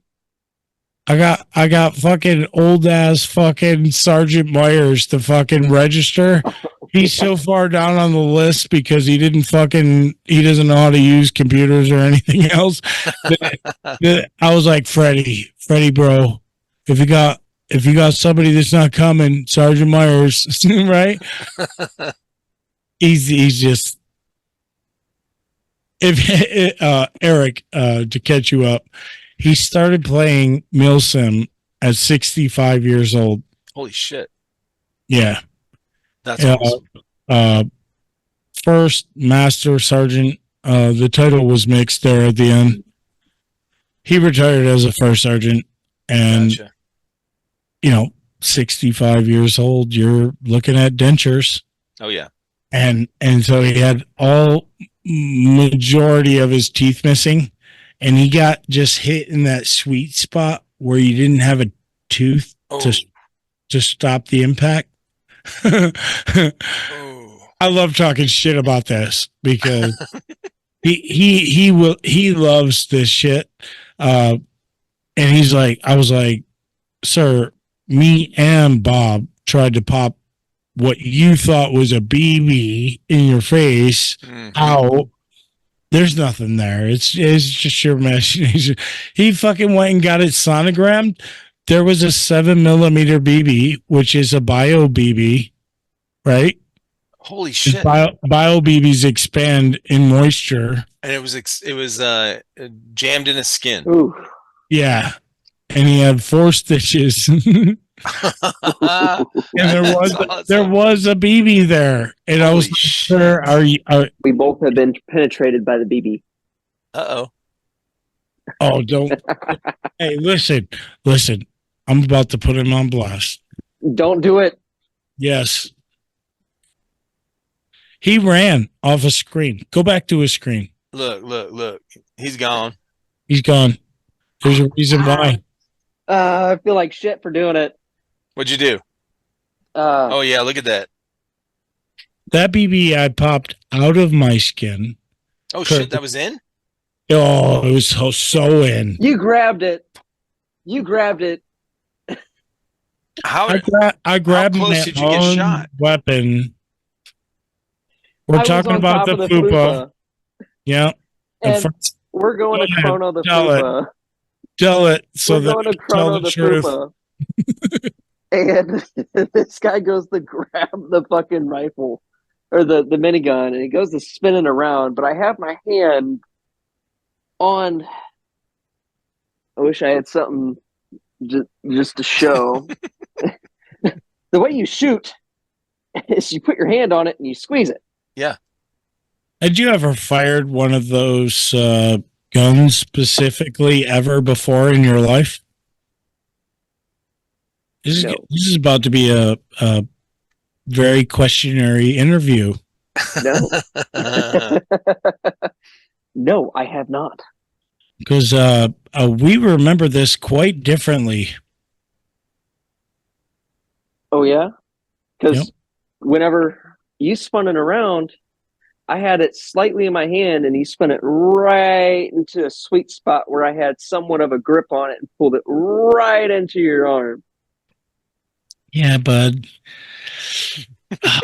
I would love to back you up because you're my boy. But being that you'd never fired one ever before, the most epic fucking airsoft gun that could ever be on anything ever, which is the 6-barrel minigun. I know I fucked up. we went to Chrono at a TCA event, and obviously, you know, Eric, you know, River, maybe not, knows.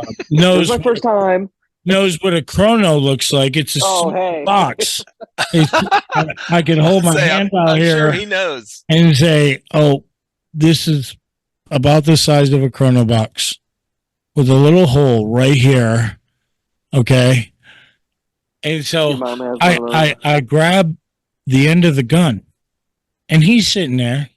He never touched a gun before in his life, and I wheeled it over like, okay, bring your chrono in. Notice where my hand is. Uh-huh. I was honestly glad to take the BB because there's 6 barrels, and if he grabbed it at the very wrong time, my finger could have got caught in and broken. Oh, okay. Yeah. And it was one of those very sweet moments where you love your friend more than what your friend does to them. And I was like,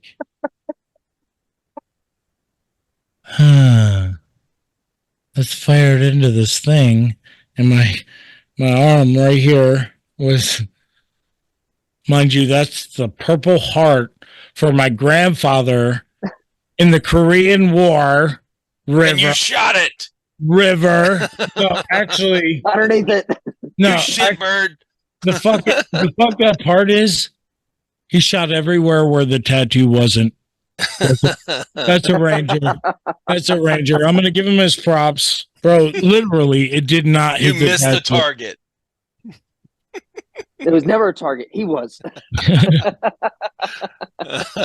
I was wearing short sleeve t-shirt without any kind of protection, and all he was trying to do was guide the gun in, but didn't realize the trigger was also there. I had no idea. At 50 BBs a second, bro. And then not just that, but we haven't even touched. We haven't even touched the regulator yet, and this thing was shooting fucking ridiculous. Hold on. You're Really? right. He's not wrong. He's not wrong. So we were trying to put scuba tanks, the big huge tanks that scuba people use into a FUPA. Right. Because so you don't want to run out of air. The longer events, the place that pumps them up shuts down. Gotcha. And we wanted to keep running, and so we were constantly trying to improve like that, right? And it didn't work out because we didn't have all the right parts. Gotcha. So we had to hook up some old stuff. And I could be wrong. I don't want to be wrong. I want to say that machine gun should have been running at 1.2 joules. Okay. Because it's an automatic, it's an LMG. Right, it's low. Falls under TCA LMG rules, which I think is 1.2. Do not fucking crucify me if I'm wrong. 1.6, I believe, because my LMG was 1.51. It's got to be. Fact check me. It was way less than when I popped the BB out of my arm that River so graciously graced me with. Grace is number one. Popped it out of my arm. Patience was the second one. Third was the redemption and the prayers just saying, don't fucking kill it. I fucking love you, dude. And everybody else that is watching this better love you too. I fucking love you. Bro. You're my dude, boy. I can't believe how many times. It was 3.6 joules at point blank range. Bro. Holy shit. Go back to River. if you're controlling these screens right now, go back to him. God.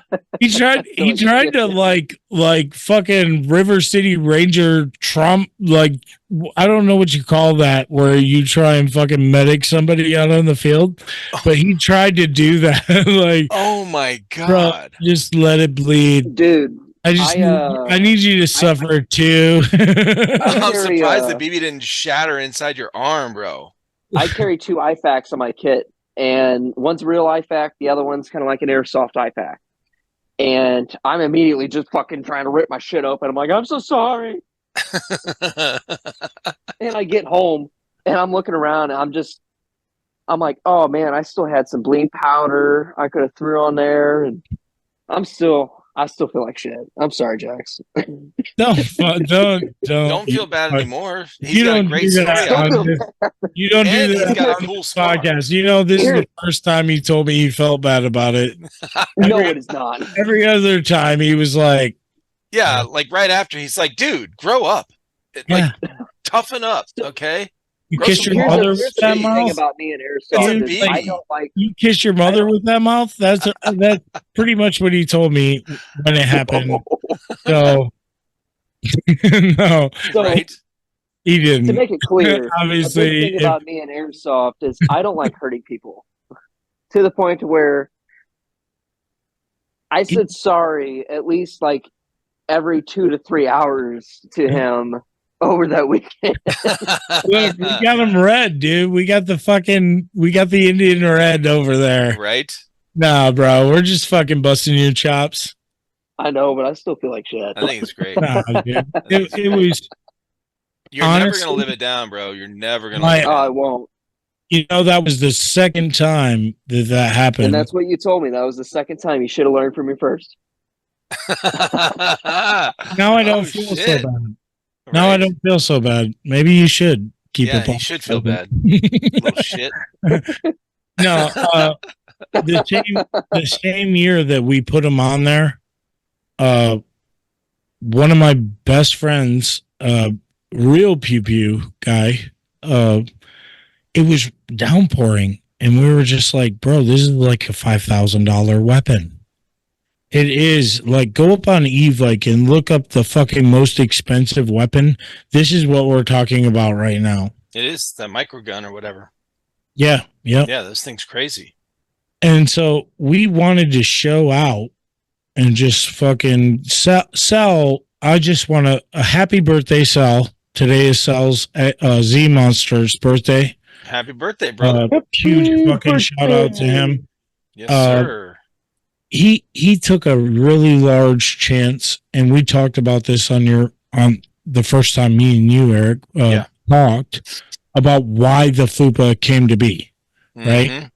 And so we've always kind of like been that like, oh shit, there's the charger. So we've always tried to keep it going, right? The emphasis, Sure. Hey, we want to be. So now I'm Hate 6. I'm Eastern Empire's fucking car commander. Nice. Oh, one. Yeah. For the last two or three events. Right. And it actually happened by chance, but I was just like, hey, what do you need done?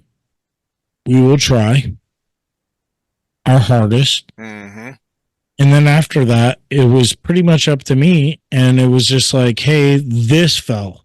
Go get it. Yep.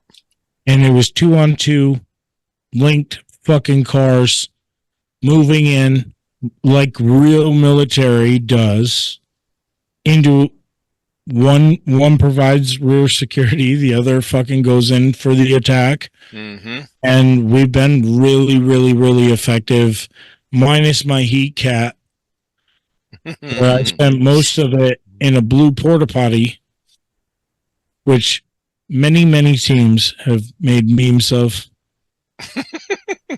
me outside the porta potty. That's awesome. There's no shame in my game. I'm just saying, you got to own I that haven't shit. seen one. I'll be honest with you. Seen one what? Of those memes, Really? I haven't seen one. Rooster. Rooster, he did. Oh yeah, dude. He's got to be as good as Eric, because he like took my words from my podcast and put it in context of a TCA video, because I never said that out on the field. I did say it in the podcast. I'm saying it in Eric's podcast. I was just like, bro, I was like, you can find me over here by the porta potty. And it was the FUPA coming back in from the backside of the I ring. remember. I thought you said you had never seen one. No, I remember. took that So you verbiage how many off the times we podcast. pulled up to you, and you were standing outside the porta potty, and I'm like, "You okay?" No, dude, I spent.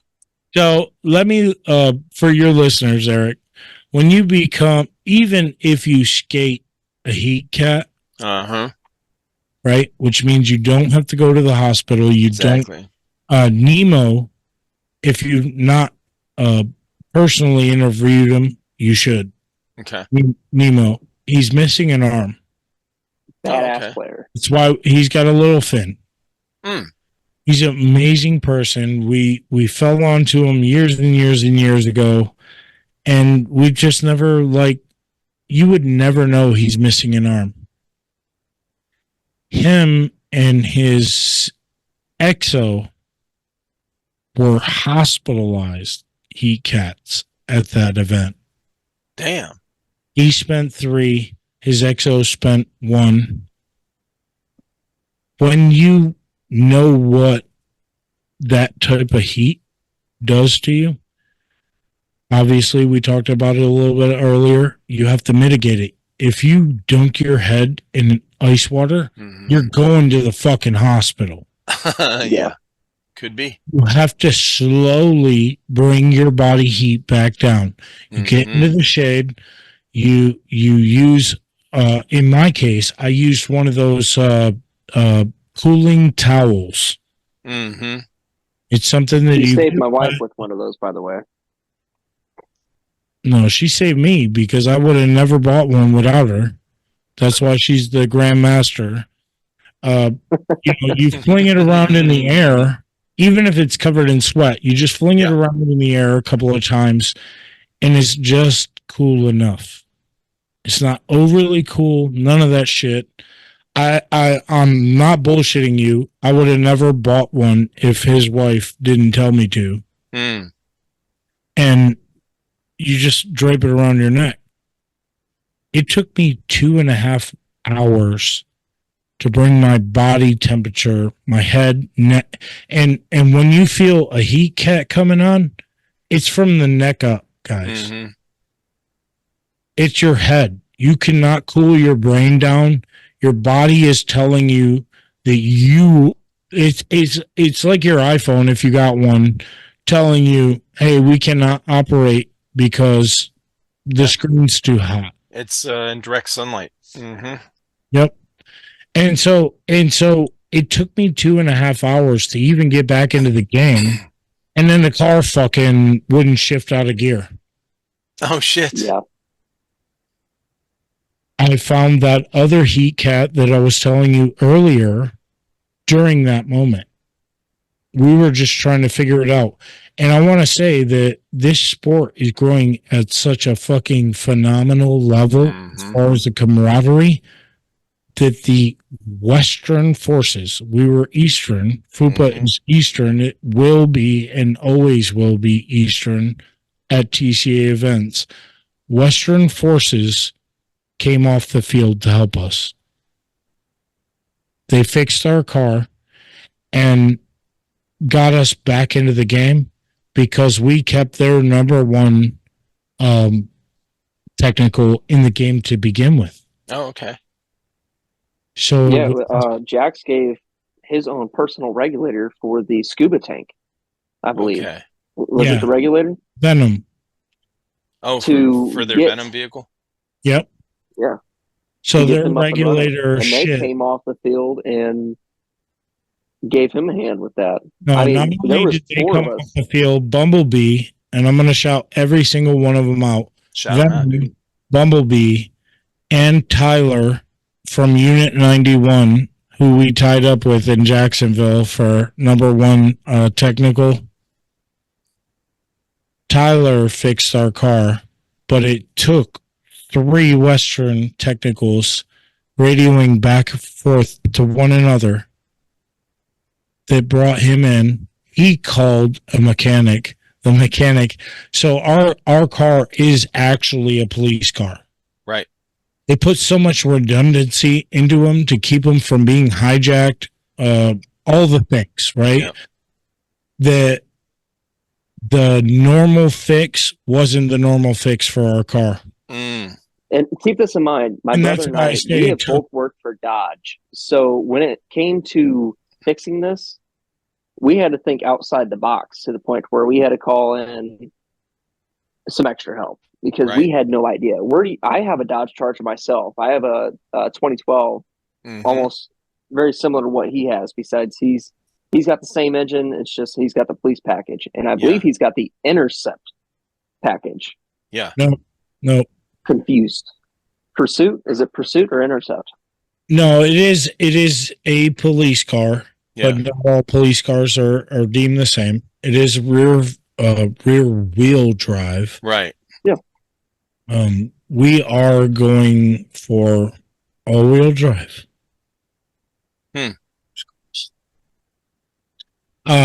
Because even all the modern day Dodge Chargers, like the one River drives, normally in his modern day life, they're getting rid of all of them. Yeah, they are. I mean, you're getting looking rid at of the what? V8. The V8's going to be completely The gone too. Charger. Oh, the Charger's Charger, going away. the last line for the Charger and the Challenger was this year, Oh, Yep. okay. Yep. and they went fully electric. Because they're getting rid of the Hemi. Yeah, Obviously, cars don't come stock with all-wheel drive No. unless it's a Subaru. Yep. Or a Jeep. But Well, no, Jeeps don't have all-wheel drive. Dodge formally came out and said, "Listen, we're not making the Hemi anymore. no more Scatty Patties, no more Hemis. What? Yep. If you got one, you got one. Hold on to it. Yeah, for real. It's not coming out anymore. Who knows? That's crazy. Either way, Hmm. Battle at fucking Six Flags is going to be the most epic fucking event in human history. Well, I found this Because minigun. they're not building any more places like this. Yep, that's it. That's my baby. It looks Wow, badass, bro. dude. Wow, dude. 2 years ago, that was much more expensive. Look, Is that the HPA? and this is without the shroud. Okay. You can see the difference. And that Yeah. one is the HPA. Oh, yeah. it is CO2 HPA. Let's see. Nope, that's it. It says it up at the top. Yeah, HPA. CO2 HPA. Yeah. Yep. Wow, I cannot believe how much that price is. I mean, that's still expensive, bro. And then think about it, if you're going to mount it on a is the vehicle. most expensive. Even at that price, it's still the most expensive. And then you add in the 4-barrel. No. Look up If you want to talk about the most expensive thing on e-bike, you can go ahead and look up the Gangnam style patch. The what? the what? The Gangnam style patch. Yeah. Well, that and The $100,000 patch, and the as seen on e-bike TV. the chart, or the what do you call it? The reloader or magazine loader. I don't know what it's called. It's, remember the one they made? Oh, yes. That they actually, let's see if I can find it. I'm confused. I'll show you here in a second. You guys They put some goofy prices on some products that They did it on have made purpose. It's themselves. not actually that much. Okay. Yes. That's like the e-bike seen on Oh TV my patch God, and the bro. Gangnam style I'm really patch. confused. I wonder, did they get rid of it? What was it called? It was made out of I really don't know. It was made out of a ammo can. Yeah, and it had you put it on the top of it, and it. Here we go. Nope. Reloader. All of those. Yeah, and it had a counter on it. Praised. Why can't I think? Mag, I mean, it was the load. Well, let's see, loader. So it was it was made out of an ammo can. You had an adapter on the top. It was spring fed, electric, like wound or whatever. And it was like a magazine loader. Yeah, no, I saw that. I think it's. Oh shit, that's expensive. Okay, that's that's a top contender. Is this Just wait. This ain't the one. It looks very similar. No, it's not, but it's a very similar. Because the one that I'm thinking of has the counter on it that counts down or whatever. You just passed one. And it's an actual ammo can. It's an actual ammo can. I thought like it was too. Metal green ammo can. Yeah. Why the hell? I saw it, but I've never seen a price point on it.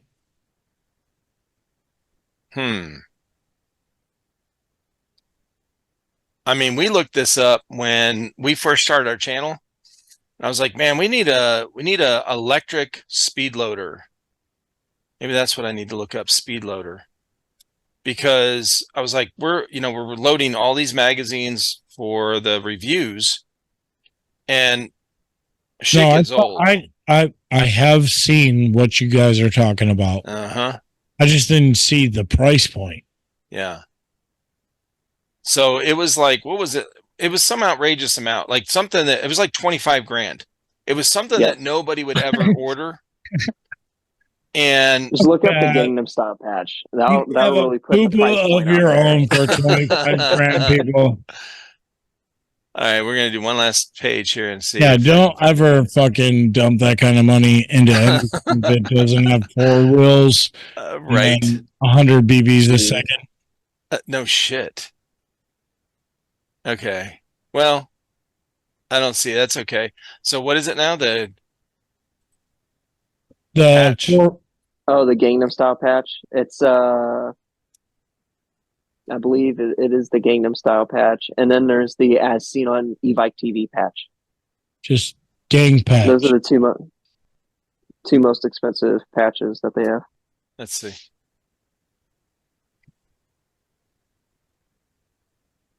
Stupid as fuck.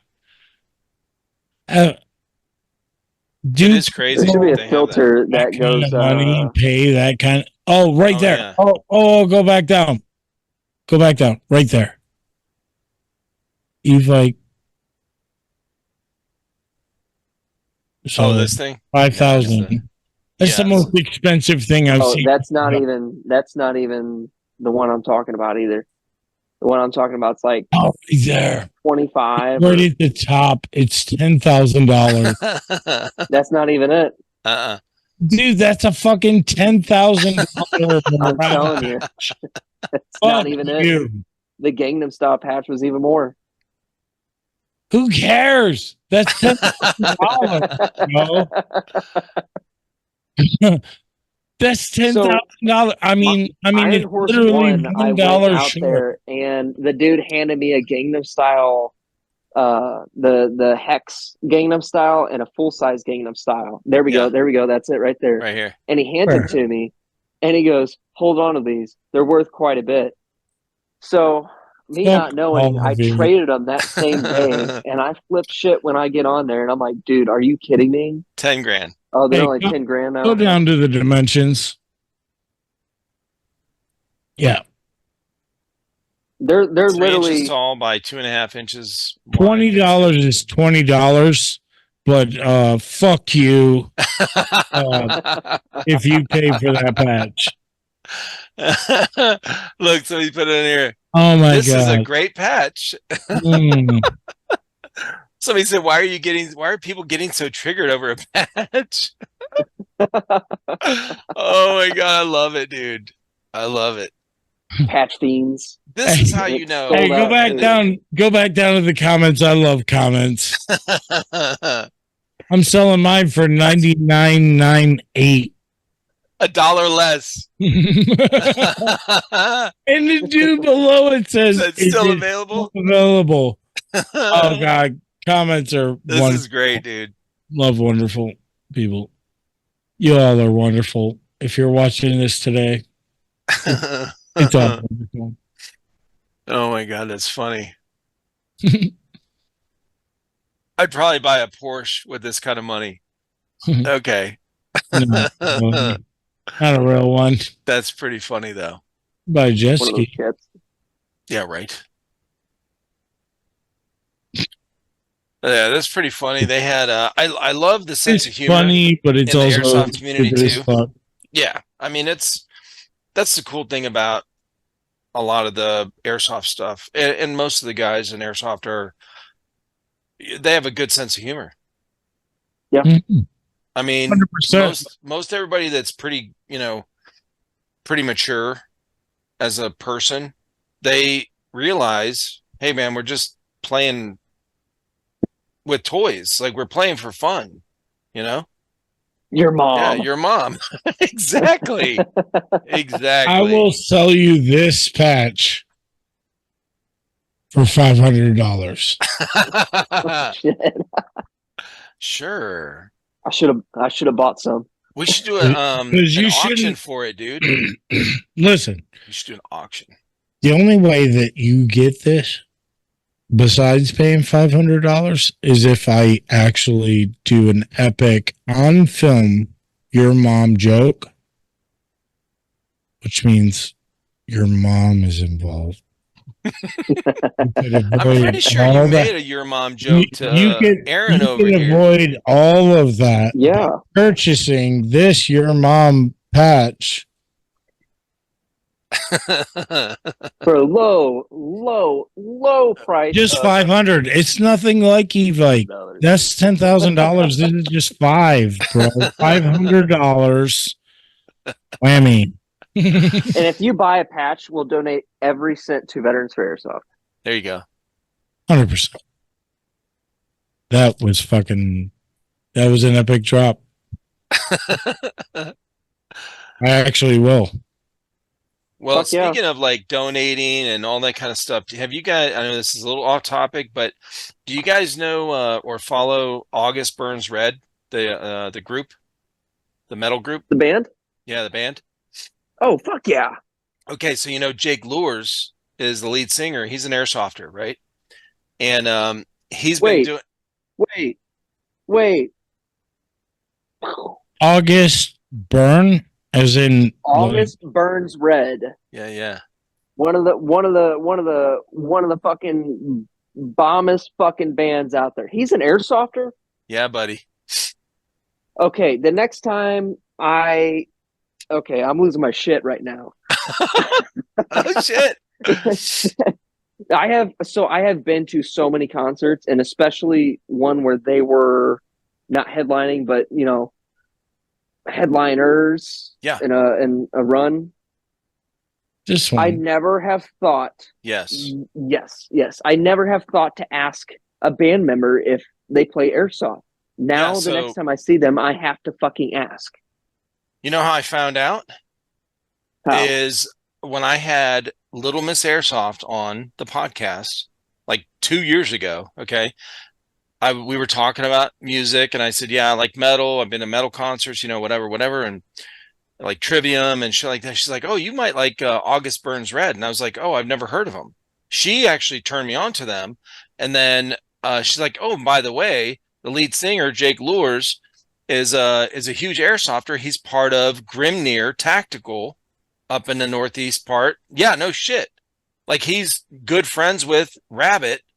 He helped start Grimnir Tactical. So now he probably hasn't played in quite a while because you know August Burns Red has gotten way more popular in the last 2 years. But yeah, dude. I wish there was a way for us to get him out to the Battle of Six Flags. Fuck. I know. Well, the reason I'm bringing it up is because what he does and what he's been doing. It will take 6 donations for your mom. Get them out there. I just want to throw that out there. We could get them there. Look, I'm gonna show you. Just, yeah.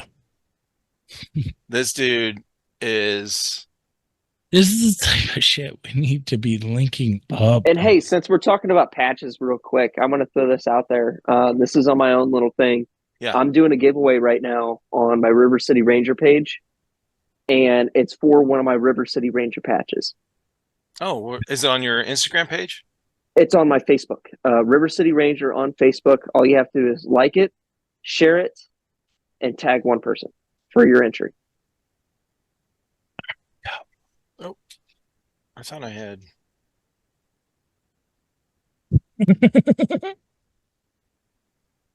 There it is.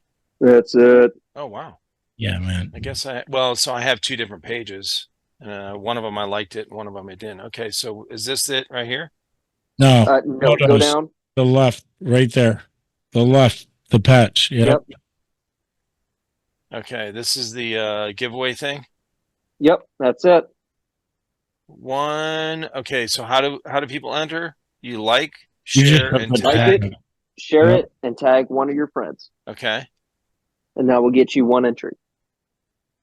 Hell yeah. And that will support. And then when are you doing the when is it? June 10th. I got the date. Yep. Monday, June 10th. The winner will be announced. Support. Yep. You're gonna do it live on the spin the wheel thing. That better be on my podcast, motherfucker.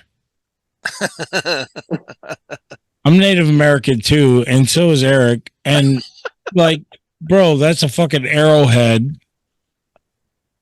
Like, Oh, yeah, look, you got man. the little what? How do I you do always that? love the He's got the Look at this gigolo fancy guy. shit. He Look. did that shit to mine too, and I'm like, bro, how did you do that? Oh, that's cool. you can 3D your photos and it's sick. Actually, if you go look at the Cherub Milsim the flashbang picture that I posted, Yeah, 3D it does I that on that 3D'd too. that too, and it's Yeah, sick. I saw that.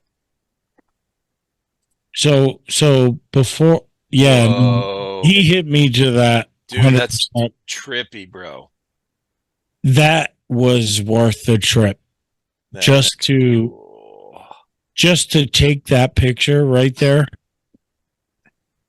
That's badass. There is nothing in airsoft like that round, and I'm gonna take a fucking very, very, very small chance to plug my shit. Do it. That What, is this shit right here? no your shit, like your mom.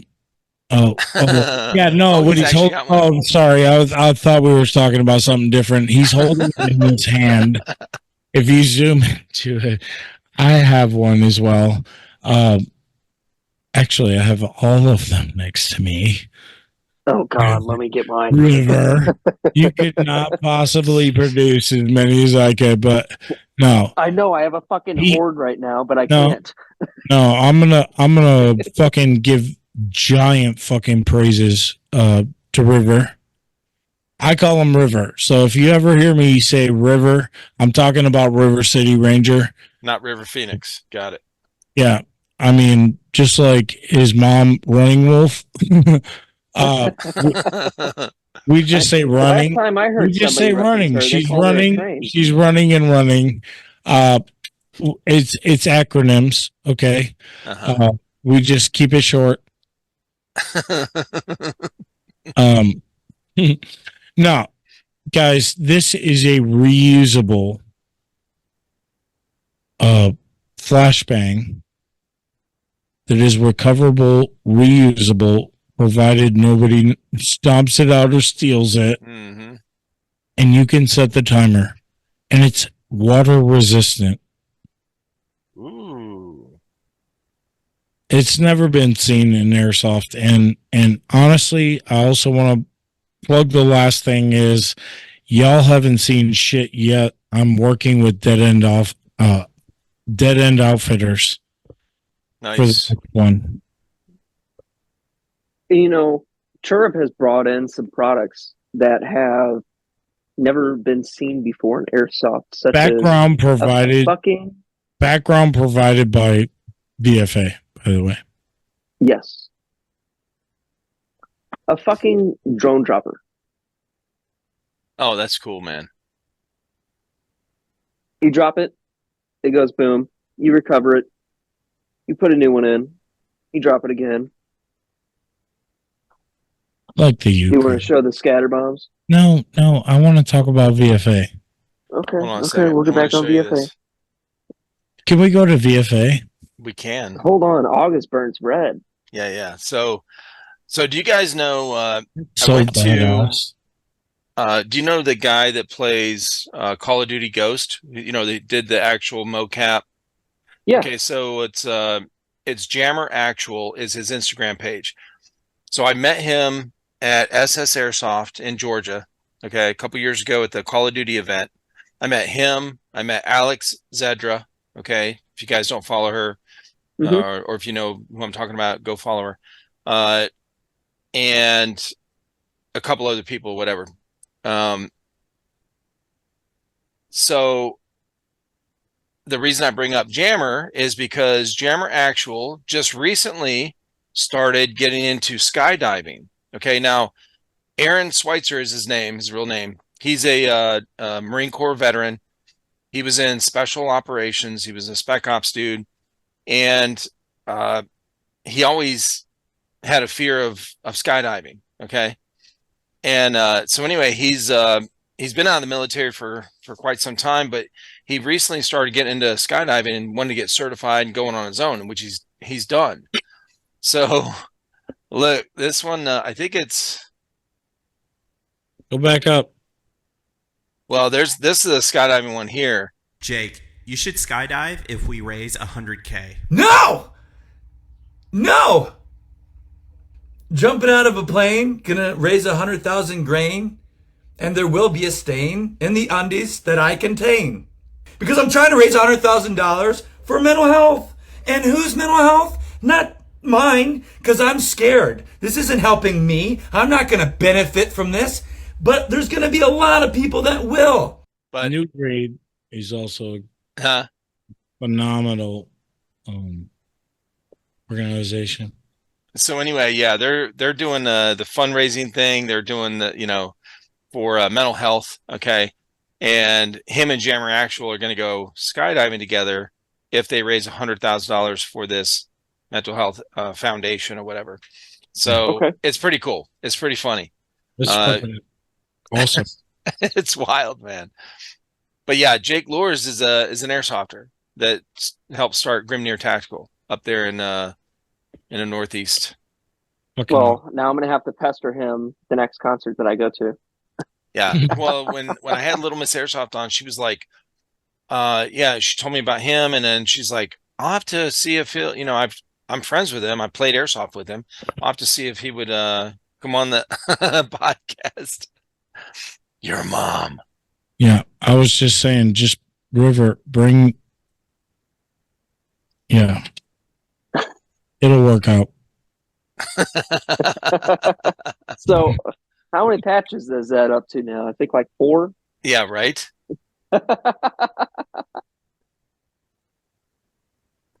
So you got Tiny and I have such big fingers. so what do you guys got planned for the rest of 2024? What's the biggest thing you're looking forward to? Obviously you got some upgrades coming for the FUPA. Yeah, what else? Battle at 6 flags. Oh yeah. So y'all got tickets before they 100%. ran out, right? 100%. I mean, our schedule, it's looking pretty packed for the year. I mean, it sounds like we have an event every month starting, Cherub Milsim. VIP vendor, baby.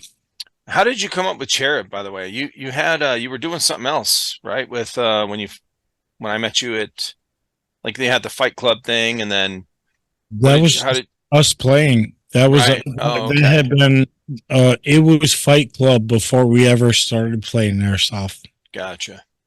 Mm-hmm. Winking and nod. Wink, wink. Yeah. It was Fight Club before we ever started playing Airsoft. I think if you go back to the first time me and you spoke, Yeah. we had iterated that we were looking for more. Mm-hmm. Free gun competition, veterans, the whole 9 yards. Right. We were looking for more kinetic activities, so that's why we meshed with VFA. Yeah. Right? All he's trying to do is fucking light a fire under their ass, same way we were trying to light a fire under the ass of the people that were in our group. Sure. Um, So where did Cherub come from? Wouldn't you like to know? That's actually, yes, he would like to know. yeah. Well, it's gonna have to be a Cherub podcast because we've already been talking, and you can find out on the next one. I love it. Yeah, it has to be, dude, because if I fucking spill the beans now, we don't have a fucking podcast 2 days from now. Gotta Yeah, build we'll up. do another one. Yeah, Do man. another one because my ass is starting to hurt. Yeah, I gotta dude, take a piss. every time I talk with you, everything is epic. Everyone I watch, you get the beans, bro. You know I what had and your mom. There you go. I'm telling you, man. I'm gonna tell you who reached out to me. I know you guys aren't into Speedsoft stuff too much, but Monk Was it my Customs. mom? Oh. I don't know if you guys have heard of Monk Customs. That would have been the most epic if you would have said River's mom. Man, I'm just saying. No, I have not heard of Monk. I missed it. He expected it. Yeah, man. Well, look, you guys have one of the best backgrounds on this podcast that I've ever seen. I'm Thank not you. kidding. Oh, Well, it's thank you. fucking I awesome. mean, I do a podcast. Too. I know. You're experienced. Absolutely. His actual What about real Monk life, Customs though? Oh no, they reached out. They want to be on the podcast Dude. as well. Fuck yeah! Fucker has gained 3 patches since we started. He I was have putting them become on. my patch for it. He was putting them on while you were showing off the little your mom thing again. Well, you said Fight Club, and then you threw on your Cherub, and Oh, I've I don't always have had one over here. Hold on. No, I don't have one over here. one of these.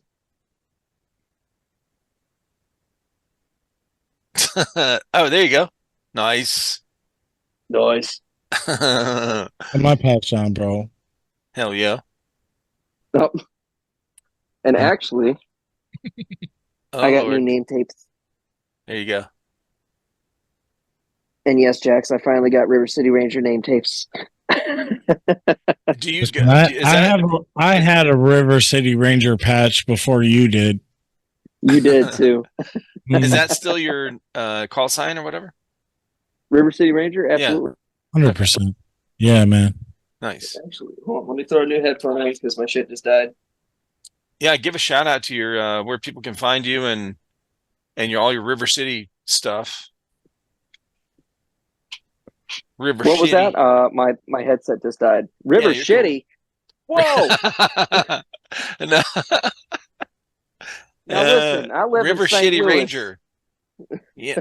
If I was talking like this, You wouldn't know the difference between Listen, River Shitty and just River because Shitty. it's St. Louis, we don't have to go there. Honestly, I live on the Illinois side of St. Louis, and it's only 30 minutes from me. I used to live downtown. Like, the Arch was my backyard downtown. And it is exactly that. It is River Shitty. Nice. I mean, what got us to move out was there was a gentleman walking on the Arch grounds stabbing pregnant women while my wife was pregnant with our first kid. Oh, fucking nope. I'd be out there target practice. Get my 30 out 6, bro. She was the I'm telling leasing you. agent for the skyrise that we lived at, and I was the maintenance technician there. So it was like, anybody can walk in and do whatever. And honestly, what got her to even leave working there finally was the Drury Inn across the street. Yeah. There was a fucking a hostage.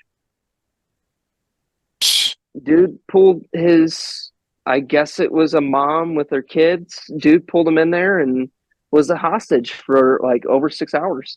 Fuck that, bro. Yeah. And I mean, with an airsoft gun? no, it was a real gun because he ended his shit. We don't That's say crazy. Public, but no, I'm going to put this out there. River, you're one of the best people I know. If anybody's watching this fucking cast right now, I need you to go follow him. Exactly. Thank you. I've never met somebody who didn't meet me, evaluated the living shit out of what I was doing, like evaluated, like, hey, this person is going to fucking set the new norm for safety because we've watched people bleed. Mm-hmm. We've watched people get very hurt from rounds that still exist on the field today. And I'm fighting a war against pyrotechnics that hurt people. Oh. That's really what I feel like right now because I've started a campaign where I'm taking instances of pyrotechnics blowing holes in steel, burning holes in people's uniforms, causing concussions, causing seizures, missing teeth. You're having burns on your body. People's lost eyes from them. I've seen a thumb get blown off by a 3.0 flash grenade. So there's a point where pyro gets very, very dangerous in our sport. And I seen Cherub come out of the woodwork with a product that isn't just the safest product on the market, but the safest all around product on the market. And I mean, as Jack said, I came to him and I was like, dude, what you're doing is fucking phenomenal. I have to go with you, and whatever you have, I want to put the word out, and I don't expect anything in return ever. I just want people to know the safest thing out there is Cherub. Eric, can you put up on the screen like you just did a minute ago? Yeah. How far apart me and him are? There was, other than like hashtags and just common internet, we live so far apart we can't even fucking meet. Yeah. So Jack, you're here. Yep. And Illinois. Yep. Right at St. Louis, which means he borders Missouri and Illinois. Yeah. Like almost. I am right Just at that tip. Over here. Yeah. Practically. Well, literally where Missouri and Illinois, where you see that little divot. Yep, that's it. Right where the two rivers meet is where I live at. Yeah. So we ended up meeting in Alabama. And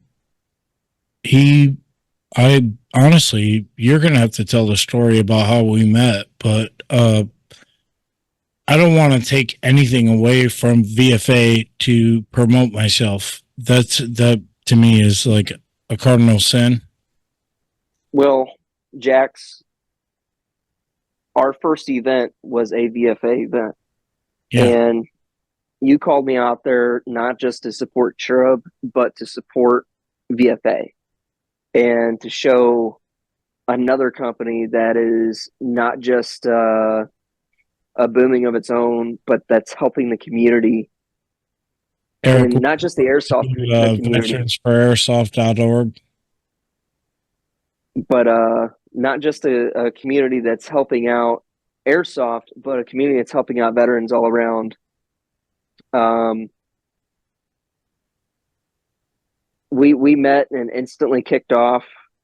I mean, shit, jumped out of the car, gave a few hugs, introduced you to my wife. And I mean, the brotherhood was there. Yeah, man.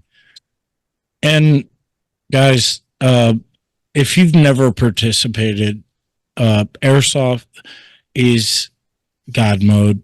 It's so much different than Milsim. I encourage you to at least try it once. Milsim is different, guys. They are two different sports. Yeah, I will be honest with you. And there's different levels in Milsim too, of course. Oh, yeah. Third line down, Eric. What is Milsim? I rolled with American Milsim for over 20 events, and he took me out to Veterans for Airsoft, or he invited me out to Veterans for Airsoft and a Third Coast Airsoft event. And honestly, those blew American Milsim out of the water for over 23 events to those just 2 events. Yeah. And that set the standard on Milsim to my level to a whole nother level. Right. Of community engagement and community reimbursement, because I get it. Companies have to make their money, but Veterans for Airsoft went a step ahead and said, no, all of it's going right back into the community. Veterans, they're going to get it. We don't need it. So I'm obviously a son of a 23-year Army veteran. I grew up in places like the St. Lawrence River, where the Revolutionary War took place, where they tried to move in. I've been to so many places where they do Civil War enactments. Okay. Revolutionary War enactments. There is no modern day war reenactments. Milsim is that reenactment, and you get to participate. Right. And with VFA, you actually get to learn a little bit about it. Like, Jack's Fest was just bringing us together. Mm-hmm. It brought Eric together. It brought River together. It brought me together. It brought fucking Striker, Grey Wolf, VFA, so many others, dude. I'm actually, I'm gonna shit right now because I cannot list that an entire peer showed up, Mm-hmm. and it was not about sales. It was about connection and people that believe in the same thing. And the thing that brought it together was VFA. Yeah, absolutely. And you asked if we this are could be the next modern SHOT day Show. LARPing. Sorry, I'm sorry, River. Mm-hmm.